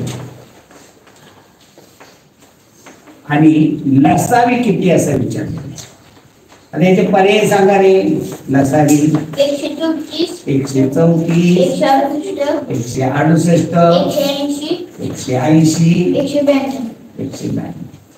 आता तुम्ही कधी काढून बघितलंय का की कोणती अशा एक संख्या घेऊ 4 आणि 6 यांचा लसावी आणि मसावी. याचा मसावी किती येईल? 4 आणि 6. दोन्ही संख्येला 2 ने जातो, दोन्ही 4 देते 7. आता दोन्ही संख्येला कशाने जातो का? नाही, म्हणजे मसावी किती येणार आहे? 2. आता लसावी काढताना काय करावं लागतं? 1 पर्यंत जावं. इथं 2 1 2, पुन्हा 3 1 3, इथं 2 1 3 कसे, पुन्हा 3 1 आणि 3 गुणिले 6 6 गुणिले 12. लसावी किती? 12. लसावी हा मसावीच्या पटीत असतो. लसावीला मसावीने पूर्ण भाग जातोच. असं कधी होत नाही की लसावीला मसावीने भाग गेला नाही. कारण लसावी भागिले मसावी बरोबर असामायिक अवयवांचा गुणाकार. या 12ला 2 ने पाहिजे तर तुम्ही सामायिक अवयव काढले का? इथं 4ला 6ला भाग गेला 2 ने, मसावी काढला 2, राहिलेले इथं 2 आणि 3 आहे. यांचा गुणाकार केला तर किती येतो? 6. असामायिक अवयव. या लसावीला या लसावी 12ला 2 ने भागलं तर 2 ला 12 ने 12ला 2 ने भागलं उत्तर काय येणार? 6. बघा याचा गुणाकार केला तर 6 आहे. साध्या सोप्या 5वीला काय समजून घ्यायचं? लसावी हा मसावीच्या पटीत असतो. 32 ने भाग जाणारी आपली संख्या कोणती? 32 एके 32, 32 गुणे 64, 32 त्रिक 96. नाही तर पाला तयार करून द्यायचं. 32 चोक 128, 32 पैकी पुन्हा 32 ऍड करा. 8 10 1 3 5 6 160, पुन्हा 32 गेली 192. भागामुळे आपली 32च्या पाड्यात असणारी संख्या कोणती? 192. उत्तर येणारे 192. तिथं लसावीला मसावीला पूर्ण भाग जात नाही. तुम्ही उत्तर करेक्ट होणार. आता तुम्हाला माहिती मी याच्यावर संख्या देखील काढू शकतो. लहान संख्या कोणती, मोठी संख्या कोणती, ही लसावी आलेला आहे 192. मी तुम्हाला समजून देण्यासाठी सांगतो. लसाई भागिले मसाई बरोबर असामायिक अवयवांचा गुणाकार असतो. 192 लसावी आणि याला मसावी 32 ने भागलं तर 32 ते 32 192. असामायिक अवयव 6 ला याची फॅक्टर पडलेला असे दोन असामायिक अवयव 2 आणि 3 याचा गुणाकार 6 आहे. लहान संख्या काढायची असेल तर लहान अवयव गुणिले मसावी केलं 32 दुणे 64. मोठी संख्या काढायची असेल तर मोठा अवयव गुणिले मसावी केलं 32 त्रिक 96. 64 आणि 96 याचा मसावी काढला 32 येईल आणि लसावी काढला तर 192 येणार आहे. या पद्धतीनं हा प्रश्न सोडवणं गरजेचं होतं. तर पुढील प्रश्न क्रमांक 51. माझा प्रश्न 72 किलोमीटर प्रति तासाने धावणारी एक रेल्वे 250 मीटर लांब प्लॅटफॉर्म 24 सेकंदात ओलांडते तर रेल्वेची लांबी किती? पुन्हा 72 किलोमीटर प्रति तासाने 72 किलोमीटर प्रति तासाने धावणारी एक रेल्वे 250 मीटर लांब प्लॅटफॉर्म 24 सेकंदात ओलांडते तर रेल्वे 26 सेकंदात 26 सेकंदात. पहा आता इथं काय काम वेळ वेळ अंतर याच्यामध्ये एक सूत्र आहे. सूत्र आहे अंतर बरोबर वेग गुणिले वेळ. अंतर बरोबर वेग गुणिले वेळ. वेग किलोमीटर पर आवर असेल तर वेळ तासात लागते. इथं आवर आहे तास आहे इथं पण तासात लागते. हे मिनिटामध्ये असेल तर इतर वेळ पण मिनिटामध्ये लागते. परिमाण सारखी आहे. इथं किलोमीटर पर आवर आहे इथं वेळ देखील आपल्याला कशात पाहिजे तासामध्ये. आता इथं येईल की तासाने सेकंद आहे. हे कसं करून घ्यायचं तेच.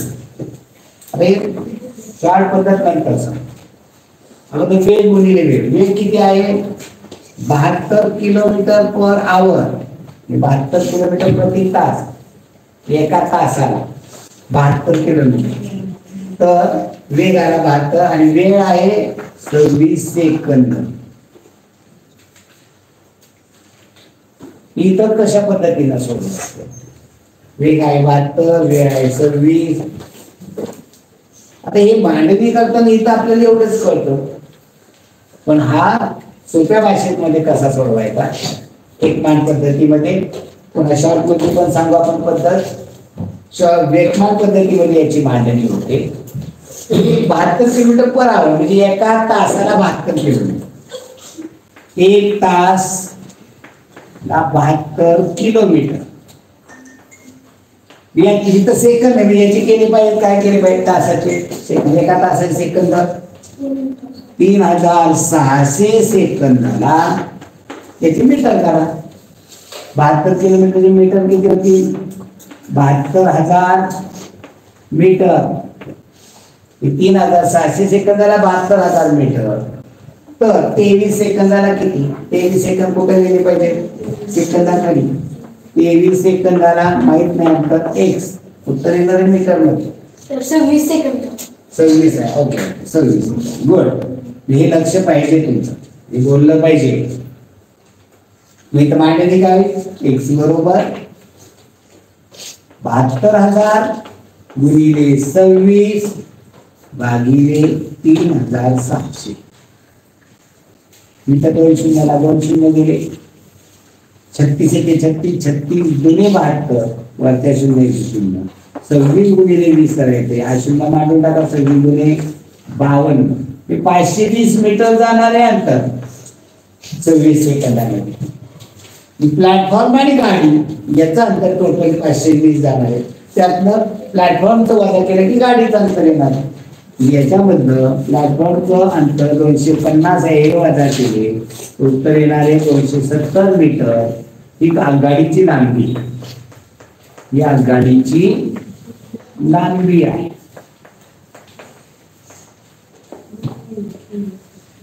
इथे हे सोडवायचं असेल तर अंतर वेग गुणिले वेळ. अंतर बरोबर वेग गुणिले वेळ हे जर तुम्हाला काढायचं असेल तर इथं कोणत्या संख्येने गुणावं लागतं? अंतर मग इथं कितीला गुणावं लागतं? 518. मग इथं कन्फ्युजन मुलाचं होतं, 518 ने गुणायचं का 18/5? अंतर काढायचं असेल तर 518 ने गुणायचं. मग हे कुठनं आलं 518? तर हे तास पर आवर आहे का, त्याचं पर सेकंद करायचं म्हणजे की त्याला 518 ने गुणावं. इथं 72 म्हणजे 26 सेकंद गुणिले 518. 18 × 18 18 × 72. 4 × 5 20 घेतले. 4 गुणिले 26 गुणिले 5 करा गुणा. 26 × 5 130 130 तो 520 किंवा 4 × 5 20. 26 गुणिले 20 26 गुणिले 52 520 मीटर. हे परफेक्ट समजतं. त्या ठिकाणी क्लुप्ती वाटते. इथं तुम्हाला एक बाय लक्षात आहे, 518 ने गुणायचं का 18/5? जर तुम्हाला वेग आणि वेळ काढायचा असेल तर 18/5 ने गुणावं लागतं. आणि जर तुम्हाला अंतर काढायचं असेल तर 518 ने गुणावं. काय काढायचं त्यामुळे 518 का 18/5 हे तुमच्या लक्षात आलं तर 520 मीटर अंतर एवढं अंतर जाईल. यातनं प्लॅटफॉर्मची लांबी वजा केली की रेल्वेची लांबी येणार आहे 270 मीटर. ही रेल्वेची लांबी. रेल्वे 270 मीटर अंतराची आहे. चला पुढील प्रश्न क्रमांक 1830 1 वर्षासाठी कर्जाने घेतले व्याज दरानुक्रमे दर 6.1% व 8% दराने घेतले तर दोघांच्या सरळ फरक आहे. काय वाचतोय आम्हाला रे? आपल्याला कसं स्पष्ट उच्चार पाहिजेत आपले? अमृता आणि नम्रता. एक आहे अमृता आणि दुसरी आहे नम्रता. या दोघींनी कर्ज घेतलेलं आहे. काय घेतलेले? मुद्दल. दोघींचं किती आहे? 1830 रुपये. व्याजाचा दर 6.5%. हिने पण घेतला 1830. नम्रताने पण घेतला 1830. दर आहे 6.5%. 6.5% आणि व 8% दराने. एकाने घेतलं 6.5% आणि एकाने घेतलं 8%. पहा एका वर्षासाठी एकाने 6.5% आणि घेतलं आणि दुसऱ्याने 8% घेतलं. तर दोघांच्या सरळ व्याजातला फरक. एका दर आहे आणि कालावधी आहे 1 वर्ष. इथे 1 वर्ष, इथे 1 वर्ष. काय करावं लागेल? सरळ व्याज बरोबर मदत भागिले 100. इथं अमृताचं किती होईल? अमृताचं मुद्दल 1830 गुणिले दर 6.5%. अंशछेदामध्ये लिहिला तर कसं होईल? 12 ने 13/2 गुणिले मुदत 1 वर्ष भागिले 100. जे अशा पद्धतीने लिहिलं. दहावी का मला नाही सर मला दशांश नसा आपण 5 घ्यायचं चालेल. कसे वापर ओके. याला गुणिले 100 असतात भागिले 100 असतात. आता इथे हा सोडूया आपण. हा आता इथे 1 0ला 1 0 गेला. 1830 रुपये 6.5 आणि 8%. ओके. तर काय प्रश्न क्रमांक किती आहे? 52. ओके.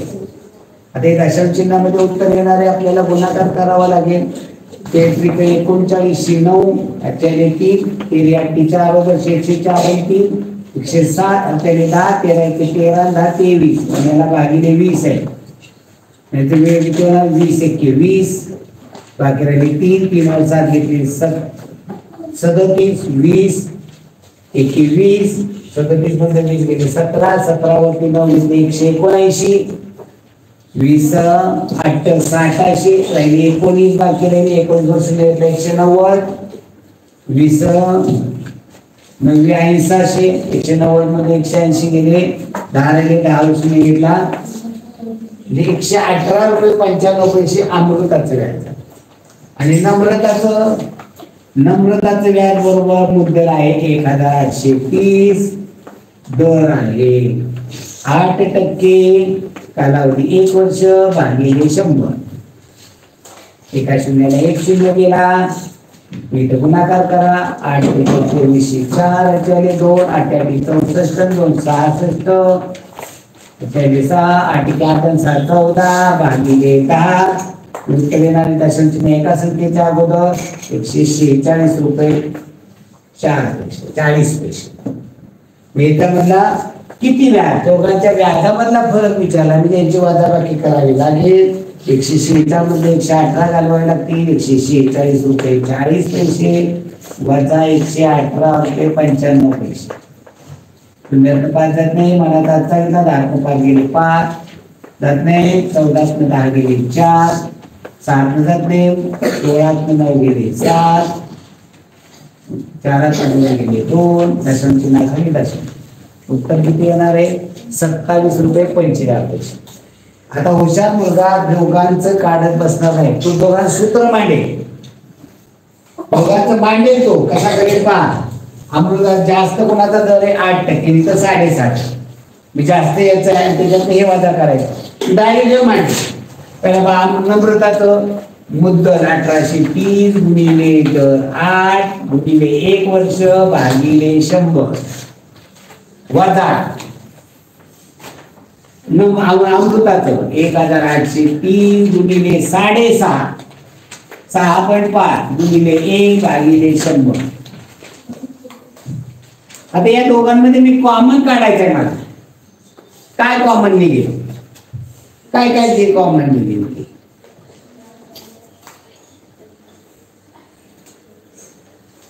दोघांमध्ये कॉमन निघेल 1830, इकडनं दोन्हीकडनं 1830 घेतला गुणिले 1 इथला 1 कॉमन मध्ये घेतला भागिले 100 हे कॉमन मध्ये घेतलं. राहिलं काय हो, इकडे राहिलं गुणिले, इकडे काय राहिलं या कंसात 8 मध्ये चिन्ह वजा आणि या कंसात काय राहिलं 6.5. मी एवढे फक्त मला सोडवायचं. 8 मधनं 6.5 गेले, 8 मधनं 6.5 गेले, किती राहिले रे 1.5 गुणिले इकडं 1830 हा गुणाकार केला भागिले 100 आहे. हा 1 शून्य काढून पाठवल्या तुम्हाला दशांश चिन्ह काढून टाकू. 1 जर पुढे घेतलं खाली 1 शून्य येईल, शून्य घालवायचंच नाही, नंतर बघू घालवायचं. 1830 गुणिले 15 झालं, 1 शून्य देऊन टाकायचं 1000 झालं. 15 शून्य 0 15 45 5 4 15 28 120 4 124 40 12 15 15 12 27 छेदात किती 1000 म्हणजे 51 3 शून्य दशांश चिन्ह 3 संख्येच्या अगोदर 1 2 3 संख्येच्या अगोदर उत्तर काय 1.45 आलं का उत्तर तेच. हे डन किंवा हे झालं स्मार्ट वर्क. आपल्याला जमलं पाहिजे. चला एक 2 गणित या पद्धतीनं सोडवली ना तर तुम्हाला ते लक्षात येतात. चला पुढचा प्रश्न क्रमांक 53. चला स्पीड घ्या. हा वाटवाटेने एका आयताकृती शेताची लांबी आणि रुंदी 3.14 मीटर आणि 2.34 मीटर अनुक्रमे आहे. रुपये 2.12 दराने त्याला कुंपण घालण्यास किती खर्च येईल? लांबी दिलेली 3.14 मीटर, रुंदी दिलेली 2.34 आणि याला कुंपण घालायचंय. कुंपण घालण्यासाठी आपल्याला 2.1 किती खर्च येईल? लांबी रुंदी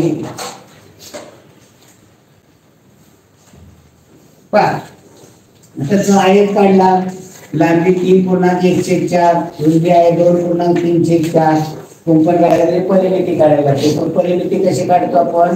लांबी आणि रुंदीच्या बेरजेची दुप्पट. मी याचं 3.1/4 आली 2.3/4 अशी बेरीज करता येते का? इथं काय करायचं? अंशाधिक मध्ये करायचं. 4 आणि 13/4 अधिक 4 8 3 11/4 आणि लांबी आणि रुंदीच्या बेरजेची काय करावी लागते? दुप्पट. याची बेरीज किती होईल करा. छेद सारखा आहे 11 11 24 याला गुणिले 2. इथं संक्षिप्त 4 1 4 4 7 24 12 मीटर परिमिती आहे आणि ही खर्च किती आहे? 2.1/2 म्हणजे किती? बेरीज 4 आणि 5 असं करा किंवा दशांश चिन्हामध्ये केलं 12 गुणिले 2.5 केलं तरी चालेल. ज्याला कळते त्याने करा नाही तर याच्यामध्ये करा. बे 12 6 गुणिले 5 30 रुपये. 12चे 2.5 12चे दुप्पट 24 आणि 12चे निपट 6 24 आणि 6 30 रुपये हा त्याचा खर्च येणार आहे. तर प्रश्न क्रमांक 54 कंसात 1 अधिक 1/3 कंसात गुणिले हा कंसात 1 अधिक 1/3 गुणिले 1 अधिक 1/4 गुणिले 1 अधिक 1/5. आपण त्या दिवशी बघा याच सोडवलं होते 1 अधिक 1/20 पर्यंत असं सोडवलं. मी या दोघांचीच बेरीज करायची. याची बेरीज करू राहिलो ना. 1 अधिक 1/3 इथं छेद काय नेमकी 1 असतो.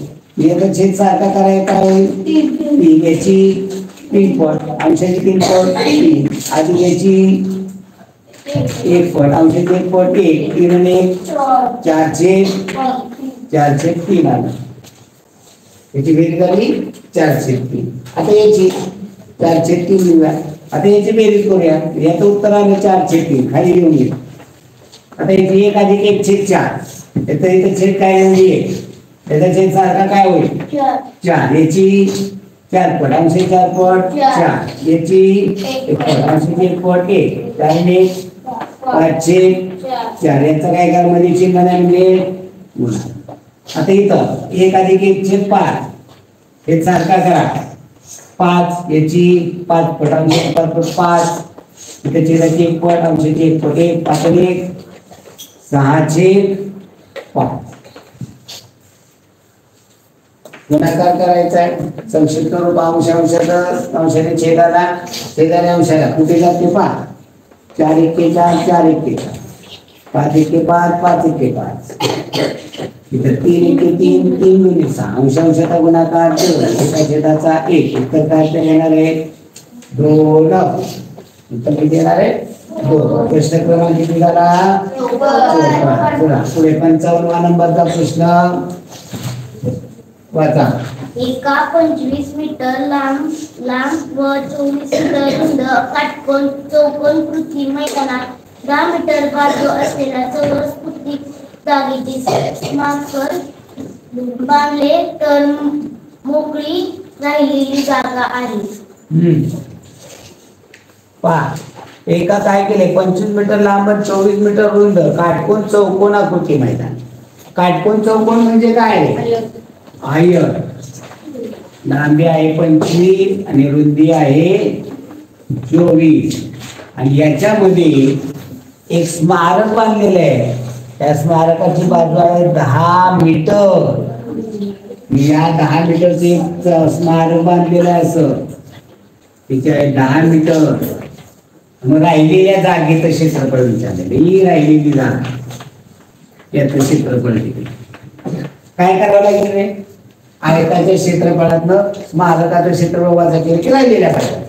मग स्मारकाचं कसं काढा आयताचं क्षेत्रफळ काय सूत्र आहे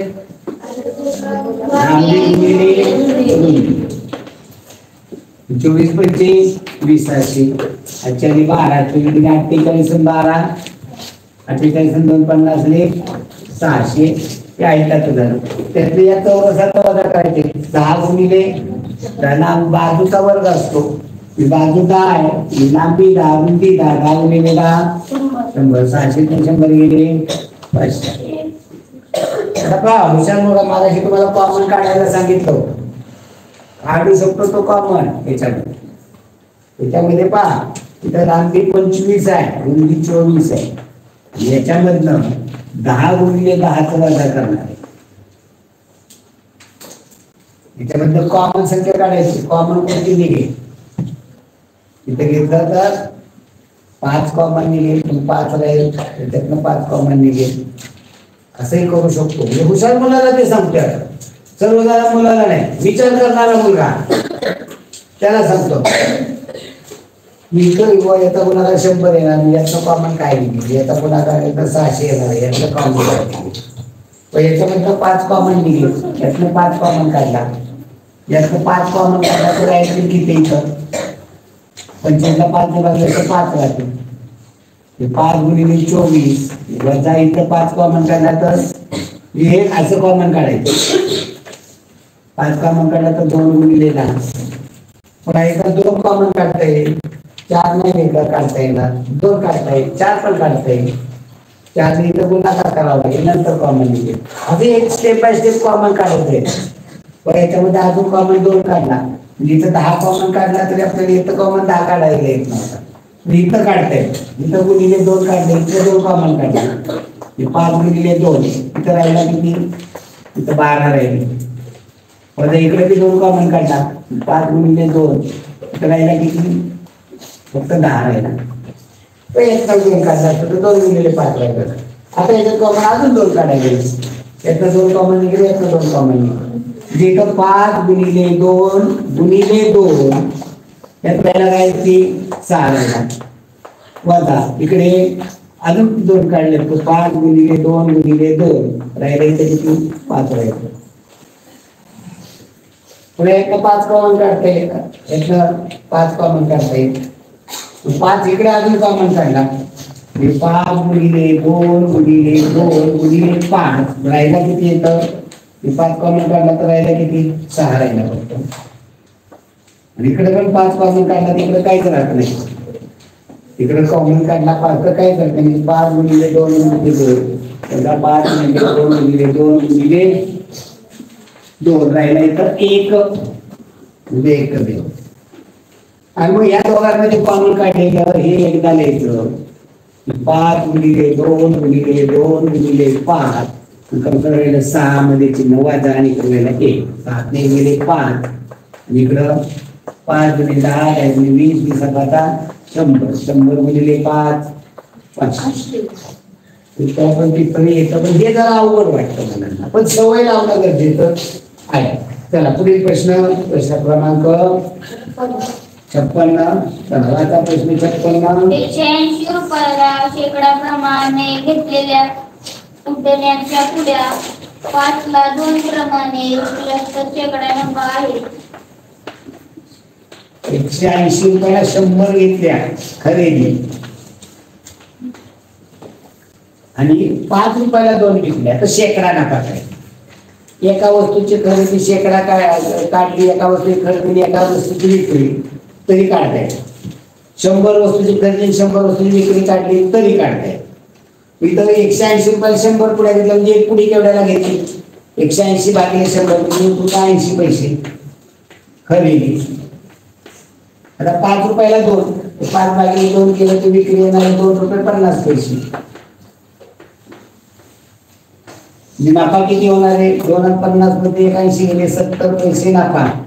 आता हे पैसे घेतले, शेकडा नफा बरोबर काय सूत्र आहे, नफा गुणिले खरेदी किंमत 180. आता हे पैसे केले 70 पैसे, दशांश दिले नाही तर हे पण खरेदी पैसे 180 पैसे.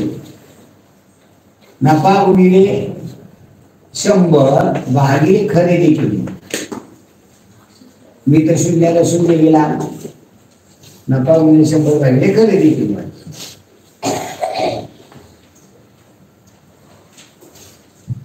700 भागिले 18 पूर्णांकामध्ये उत्तर आहे करायची. 180 रुपयाला घेतले 5 रुपयाला 2 पूर्णांकामध्ये आहे करायचं उत्तर. त्याचा पूर्णांक उत्तर अपूर्णांकात करावं लागेल. त्याला संक्षिप्त रूप देता येईपर्यंत द्या. 2 ने घालवलं 19 होईल, इथं 6 2 10 350 जाता कशी जात नाही. 19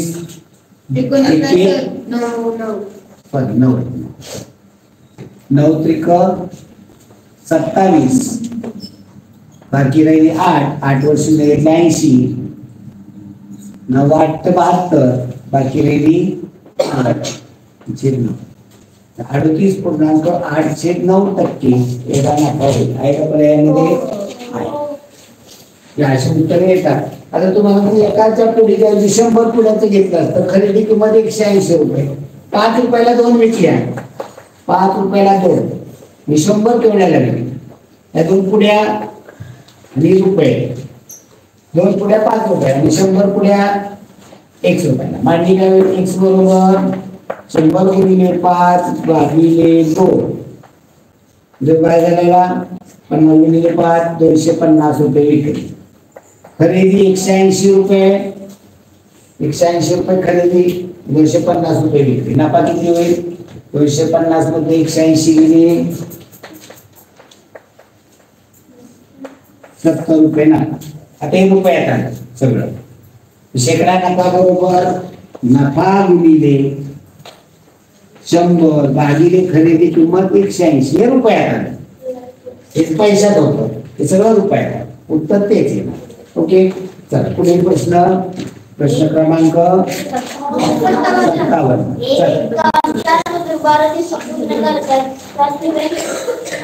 संख्या दुप्पट केली तर ते काम किती दिवसाच्या अगोदर पूर्ण होईल? दिवस 4 मजूर 12 दिवसात, 4 मजूर 12 दिवसात पूर्ण करतात. 7व्या दिवशी मजुरांची संख्या दुप्पट केली. 4 मजूर 12 दिवसात करतात म्हणजे एका दिवसात किती करतात?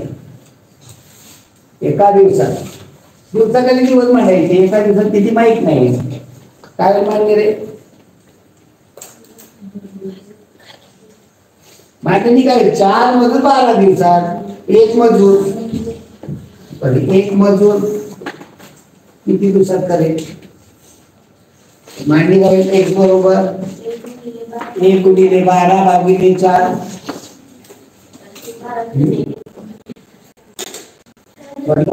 एका दिवसात किती काम होईल? 4 मजूर 12 दिवसात तर एका दिवसामध्ये किती काम होईल? आणि x बरोबर 1 गुणिले 4 भागिले 12 म्हणजे 1 गुणिले 4 भागिले 12 4 एके 4 12 म्हणजे 1/3.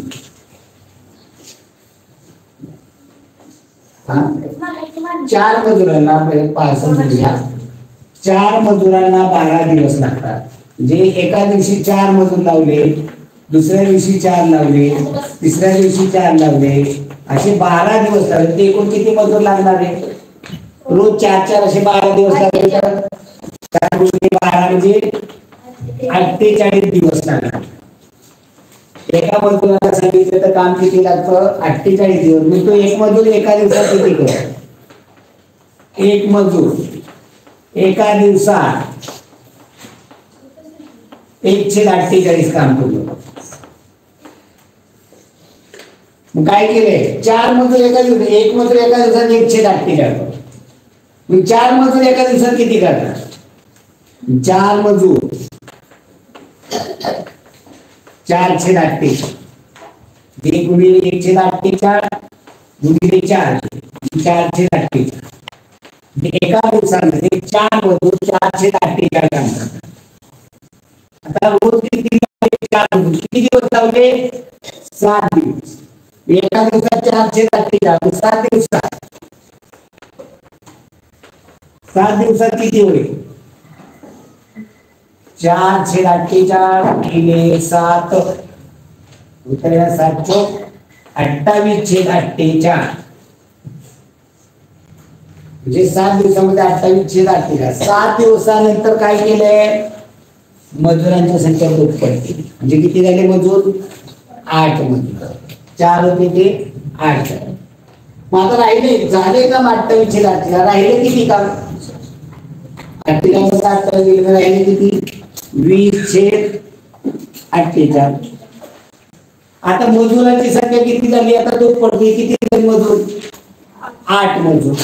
मग एका दिवसामध्ये 20/48 एका दिवसामध्ये एक मजूर किती काम करतो रे 1/48. मग आता मजूर किती येतील 8/48 म्हणजे मजूर आहेत 8/48. एका दिवसात किती करणार 8 मजूर 8/48. मग राहिले 20/48 काम पूर्ण करण्यासाठी 8/48 त्याला भागावं लागेल. एका दिवसात ते 8/48 करतात. मी भागिले म्हणजे उलटून गुणिले होईल 20/48 गुणिले 48/8. 48 8 1 8 8 2 16 बाकी 4 4 40 8 45 किती लागले 2.5 दिवस.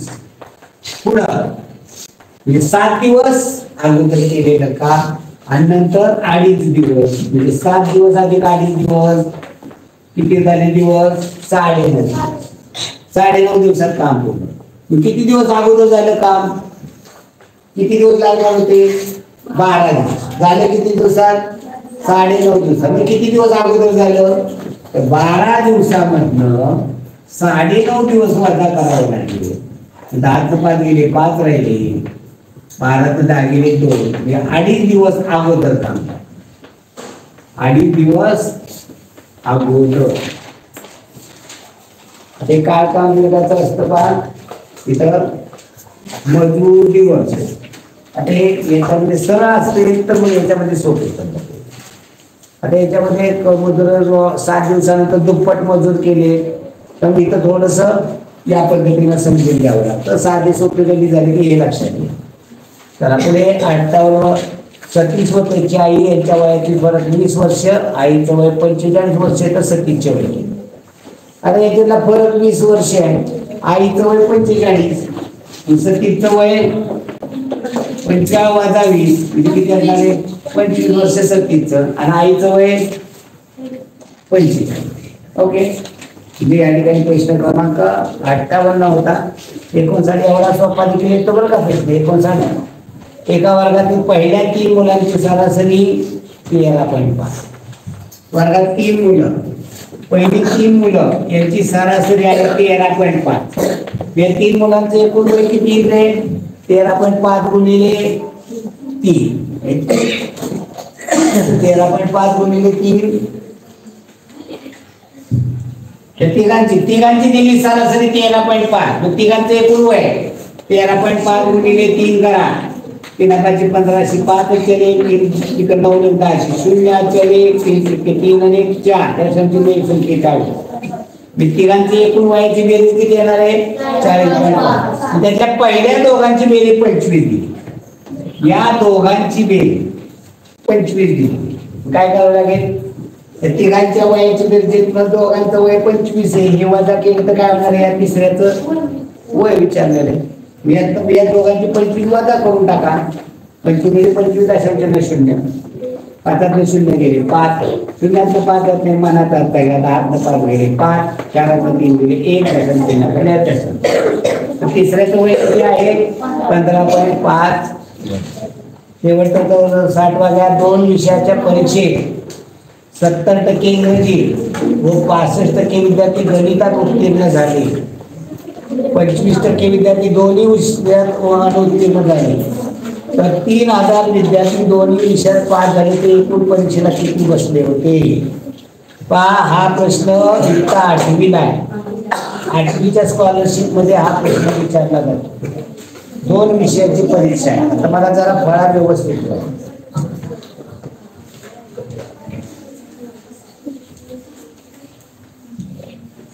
8वीला मला स्कॉलरशिप मध्ये हा विषय शिकवला जातो. गणितामध्ये त्यांना आहे हे सरासरीचं हे 8वीच आहे. त्या 8वीच्या लेवलचं गणित तुमचं तयार झालं पाहिजे तर हे प्रश्न सुटतात तुम्हाला. पहा काय प्रश्न आहे. 2 विषयाच्या परीक्षेत 70% विद्यार्थी इंग्रजी 70% पास. गणितात 65%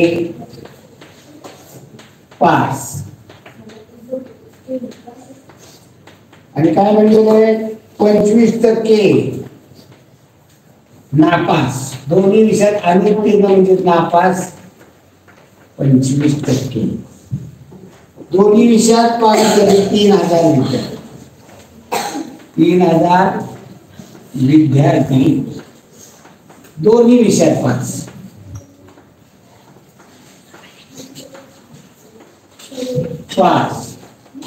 तर परीक्षेला बसले होते किती? आता हा 5वीच्या लेवलचा प्रश्न नाहीये. 8वीला हे पहा कसं समजून घ्यायचं. इंग्रजीमध्ये 70% आणि गणित हा इंग्रजी विषय आहे, हा गणित विषय आहे. इंग्रजीमध्ये 70% पास आहेत, गणितामध्ये 65% पास आहेत. आता 25% नापास आहेत. याचा अर्थ किती टक्के पास येतो? 25% नापास आहेत म्हणजे पास किती टक्के? 75%. दोन्ही विषयात पास आहेत. हे पासच्या कडे हे पास आहेत, हे पास आहेत आणि हे दोन्ही विषयातले पास आहेत. मी 75 मध्ये 70 विषय वजा केले, किती राहिलो? 5%. आणि 75 मध्ये 65 वजा केले, किती राहिले? 10%. मी 75% दोन्ही विषयात पास आहेत, हे 10% गणितामध्ये फक्त पास आहेत, हे इंग्रजीमध्ये पास आहेत. एकूण पास किती झाले? 75%, हे 10% आणि हे 5%. एकूण किती झाले? 75 80 90% पास झाले. नापास किती झाले? म्हणजे 100% असतात त्यातून 90% पास झालेले, 10% नापास झाले. आपल्याला दिलेला आहे 3000 विद्यार्थी दोन्ही विषयात पास. आता दोन्ही विषयात किती पास आहे? तो दोन्ही विषयात किती पास आहेत? 25% नापास म्हणजे 75%. आपल्याला आकडा दिलाय 75%चा. म्हणजे विचारलं पण हे तुम्हाला समजावं म्हणून ते सांगून देतो. 75% बरोबर 3000. आपल्याला विचारले काय? एकूण विद्यार्थी 100% बरोबर x. मांडी राहिले x बरोबर 100 गुणिले 3000 भागिले 75. 75 चोक 300 वरचे 0 0.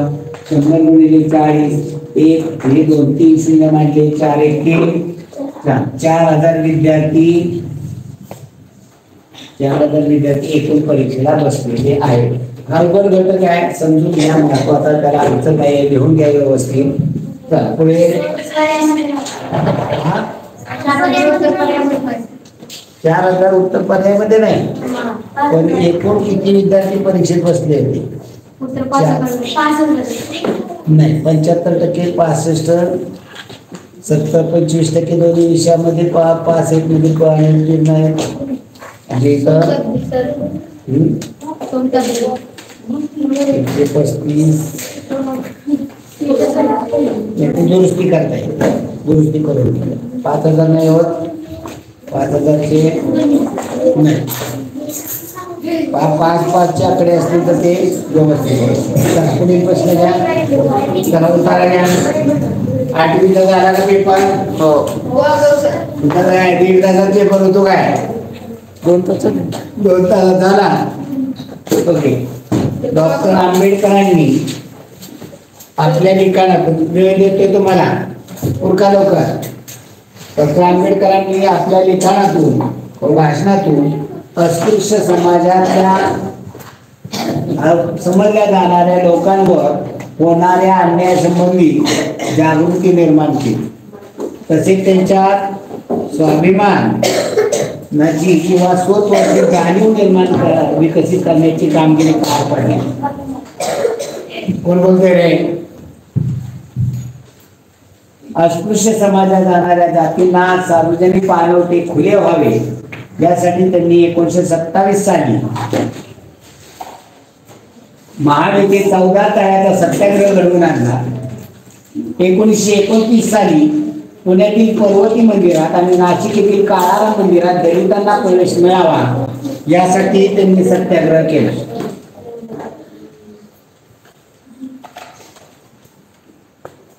याद्वारे सर्व दलितांच्या मंदिर प्रवेशाचा अधिकार मान्य करण्यास भाग पाडले. दलितांना अन्याय करणाऱ्या विविध परंपरा डॉक्टर आंबेडकरांनी झुगारून दिल्या. 1920 साली अस्पृश्यतेचे समर्थन करणाऱ्या मनुस्मृती या ग्रंथाचे त्यांनी जाहीररित्या दहन करून अन्यायकारक रूढी परंपरावर विरुद्ध बंड पाडले. दलित अन्याय करणाऱ्या रूढी परंपरा कोणी झुगारून लावल्या? चला पुढं.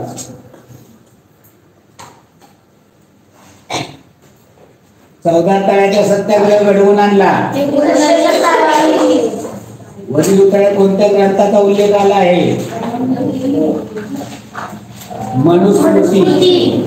14 तळ्याचा सत्याग्रह कोठे घडवून आणला? महाड. चला पुढे. पेटवून देणे या अर्थाने उतार्यामध्ये आलेला वाक्यप्रचार दहन करणे. चला पुढे. खाजगी उतार्याचे काळजीपूर्वक वाचन करा. मित्रांनो, पाण्यात डौलदारपणे विहार करणारा राजाहून तुम्ही अनेकदा पक्षी संग्रहालयात पाहिला असेल. खरोखरच राजासारखे राहणाऱ्या या शांत पक्ष्याच्या विविध प्रजाती आणि त्याच्या जाती समूह आणखी मजेदार गोष्टींची माहिती घेऊ. तुम्हाला आश्चर्य वाटेल, पण राजहंसाला दात नसतात, मात्र त्याच्या जबड्यातील त्वचा तुलनेने खरमलीत असते. तो हिंसक होतो जेव्हा त्वचेच्या साह्याने चावावे. जेव्हा हिंसक होतो तेव्हा तोंडातली जी त्वचा त्याने चावावी. राजहंस पक्षी ताशी 60 मैल वेगाने उडू शकतो. राजहंसाचे एकूण 6 प्रजाती आहेत. काळे राजहंस केवळ दक्षिण अमेरिकेत पाहायला मिळतात. राजहंस अतिशय विवेकी पक्षी म्हणून तसेच सरस्वती देवीचे वाहन समजले जाते. याशिवाय राजहंस पाणी आणि दूध वेगळे करू शकतो असा समज आहे. राजहंस कशाच्या साह्याने आपले संरक्षण करतो? राजहंस पक्षी ताशी किती मैल वेगाने उडू शकतो? राजहंस पक्षी कोणत्या देवीचे वाहन आहे? राजहंस पक्षाचे एकूण किती प्रजाती आहेत? खालीलपैकी कोणते वैशिष्ट्य राजहंस पक्षाचे नाही?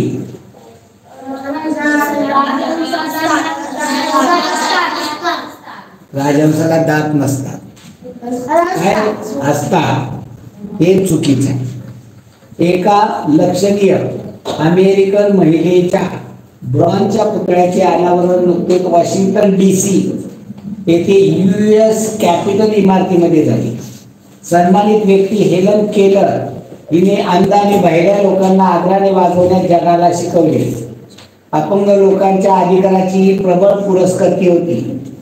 तो पुतळा हेलन केलरचा हावभावाद्वारे संभाषण करण्यास नुकत्याच शिकत असलेल्या एका 7 वर्षाच्या मुलीच्या रूपात दाखवतो. 1880 मध्ये केलरचा जन्म जिथे झाला त्या US स्टेट ऑफ अल्बामाने हा देणगी दाखल दिलेला आहे. 19 महिन्यांची होईपर्यंत ती एक सर्वसाधारण बालक होती आणि त्यानंतर तिला खूप ताप आला. त्यामुळे ती अंध आणि बधिरी झाली. हेलन केलरचा पुतळा बनवलेला आहे. कशाच्या वरती पहिल्या ओळीत आहे? ब्रॉन्झ या धातूचा. ब्रॉन्झ म्हणजे तांबे आणि कथी या 2 धातूचा मिश्रण आहे. हेलन केलरला सन्मानित केले कारण तिने काम केले हक्कासाठी. कोणाच्या हक्कासाठी काम केलं? अंध, अपंग, केवळ मूक बधिर, सामान्य. तर अपंग व्यक्तींच्या म्हणजे त्यामध्ये अंध असतील, मूक बधिर म्हणजे ऐकायला नाही येणारे असे पण असतात. केवळ अंध नाही त्यामुळे अंध चालणार. हेलन केलर अंध आणि बहिरी झाली. हेलन केलर पुतळ्यामध्ये दाखवलेली आहे लहान मुलीच्या याच्यामध्ये ती दाखवलेली आहे. पुढे US स्टेट ऑफ अल्बामाने हा देणगी दाखल दिलेला आहे. खालील वाचन करा. एका चोराला फाशी देण्यापूर्वी त्यांनी विचारले की जो राजाला भेटू शकतो का, कारण त्याला काहीतरी महत्वाची गोष्ट राजाला सांगायची होती. जेव्हा त्याला राजाकडे नेण्यात आले तेव्हा त्याने राजाला सांगितले की सोन्याची फळे देणाऱ्या झाडांची लागवड कशी करायची हे त्याला माहिती आहे. चोराने जे सांगितले ते खरे आहे का हे पाहण्याची उत्सुकता राजाच्या आणि दरबारातील मानकऱ्यांच्या मनात निर्माण झाली. चोराने राजाला सांगितले की एखाद्या प्रामाणिक माणसाने रोप लावले तर ते झाड वाढू शकते, म्हणून त्याने ते रोप राजाला लावण्यास सांगितले. तर रूप झालंय रोप. राजा आणि दरबारातील मानकऱ्यांपैकी कोणीही ते रोप लावण्या इतका प्रामाणिक नव्हता. यावरून असे दिसून आले की ते देखील अप्रामाणिक होते, म्हणून राजाने चोराला माफ केले. सोन्याची फळे देणाऱ्या झाडाविषयी जाणून घेण्याची उत्सुकता राजाच्या आणि दरबारातील मानकऱ्यांच्या मनात निर्माण झाली, कारण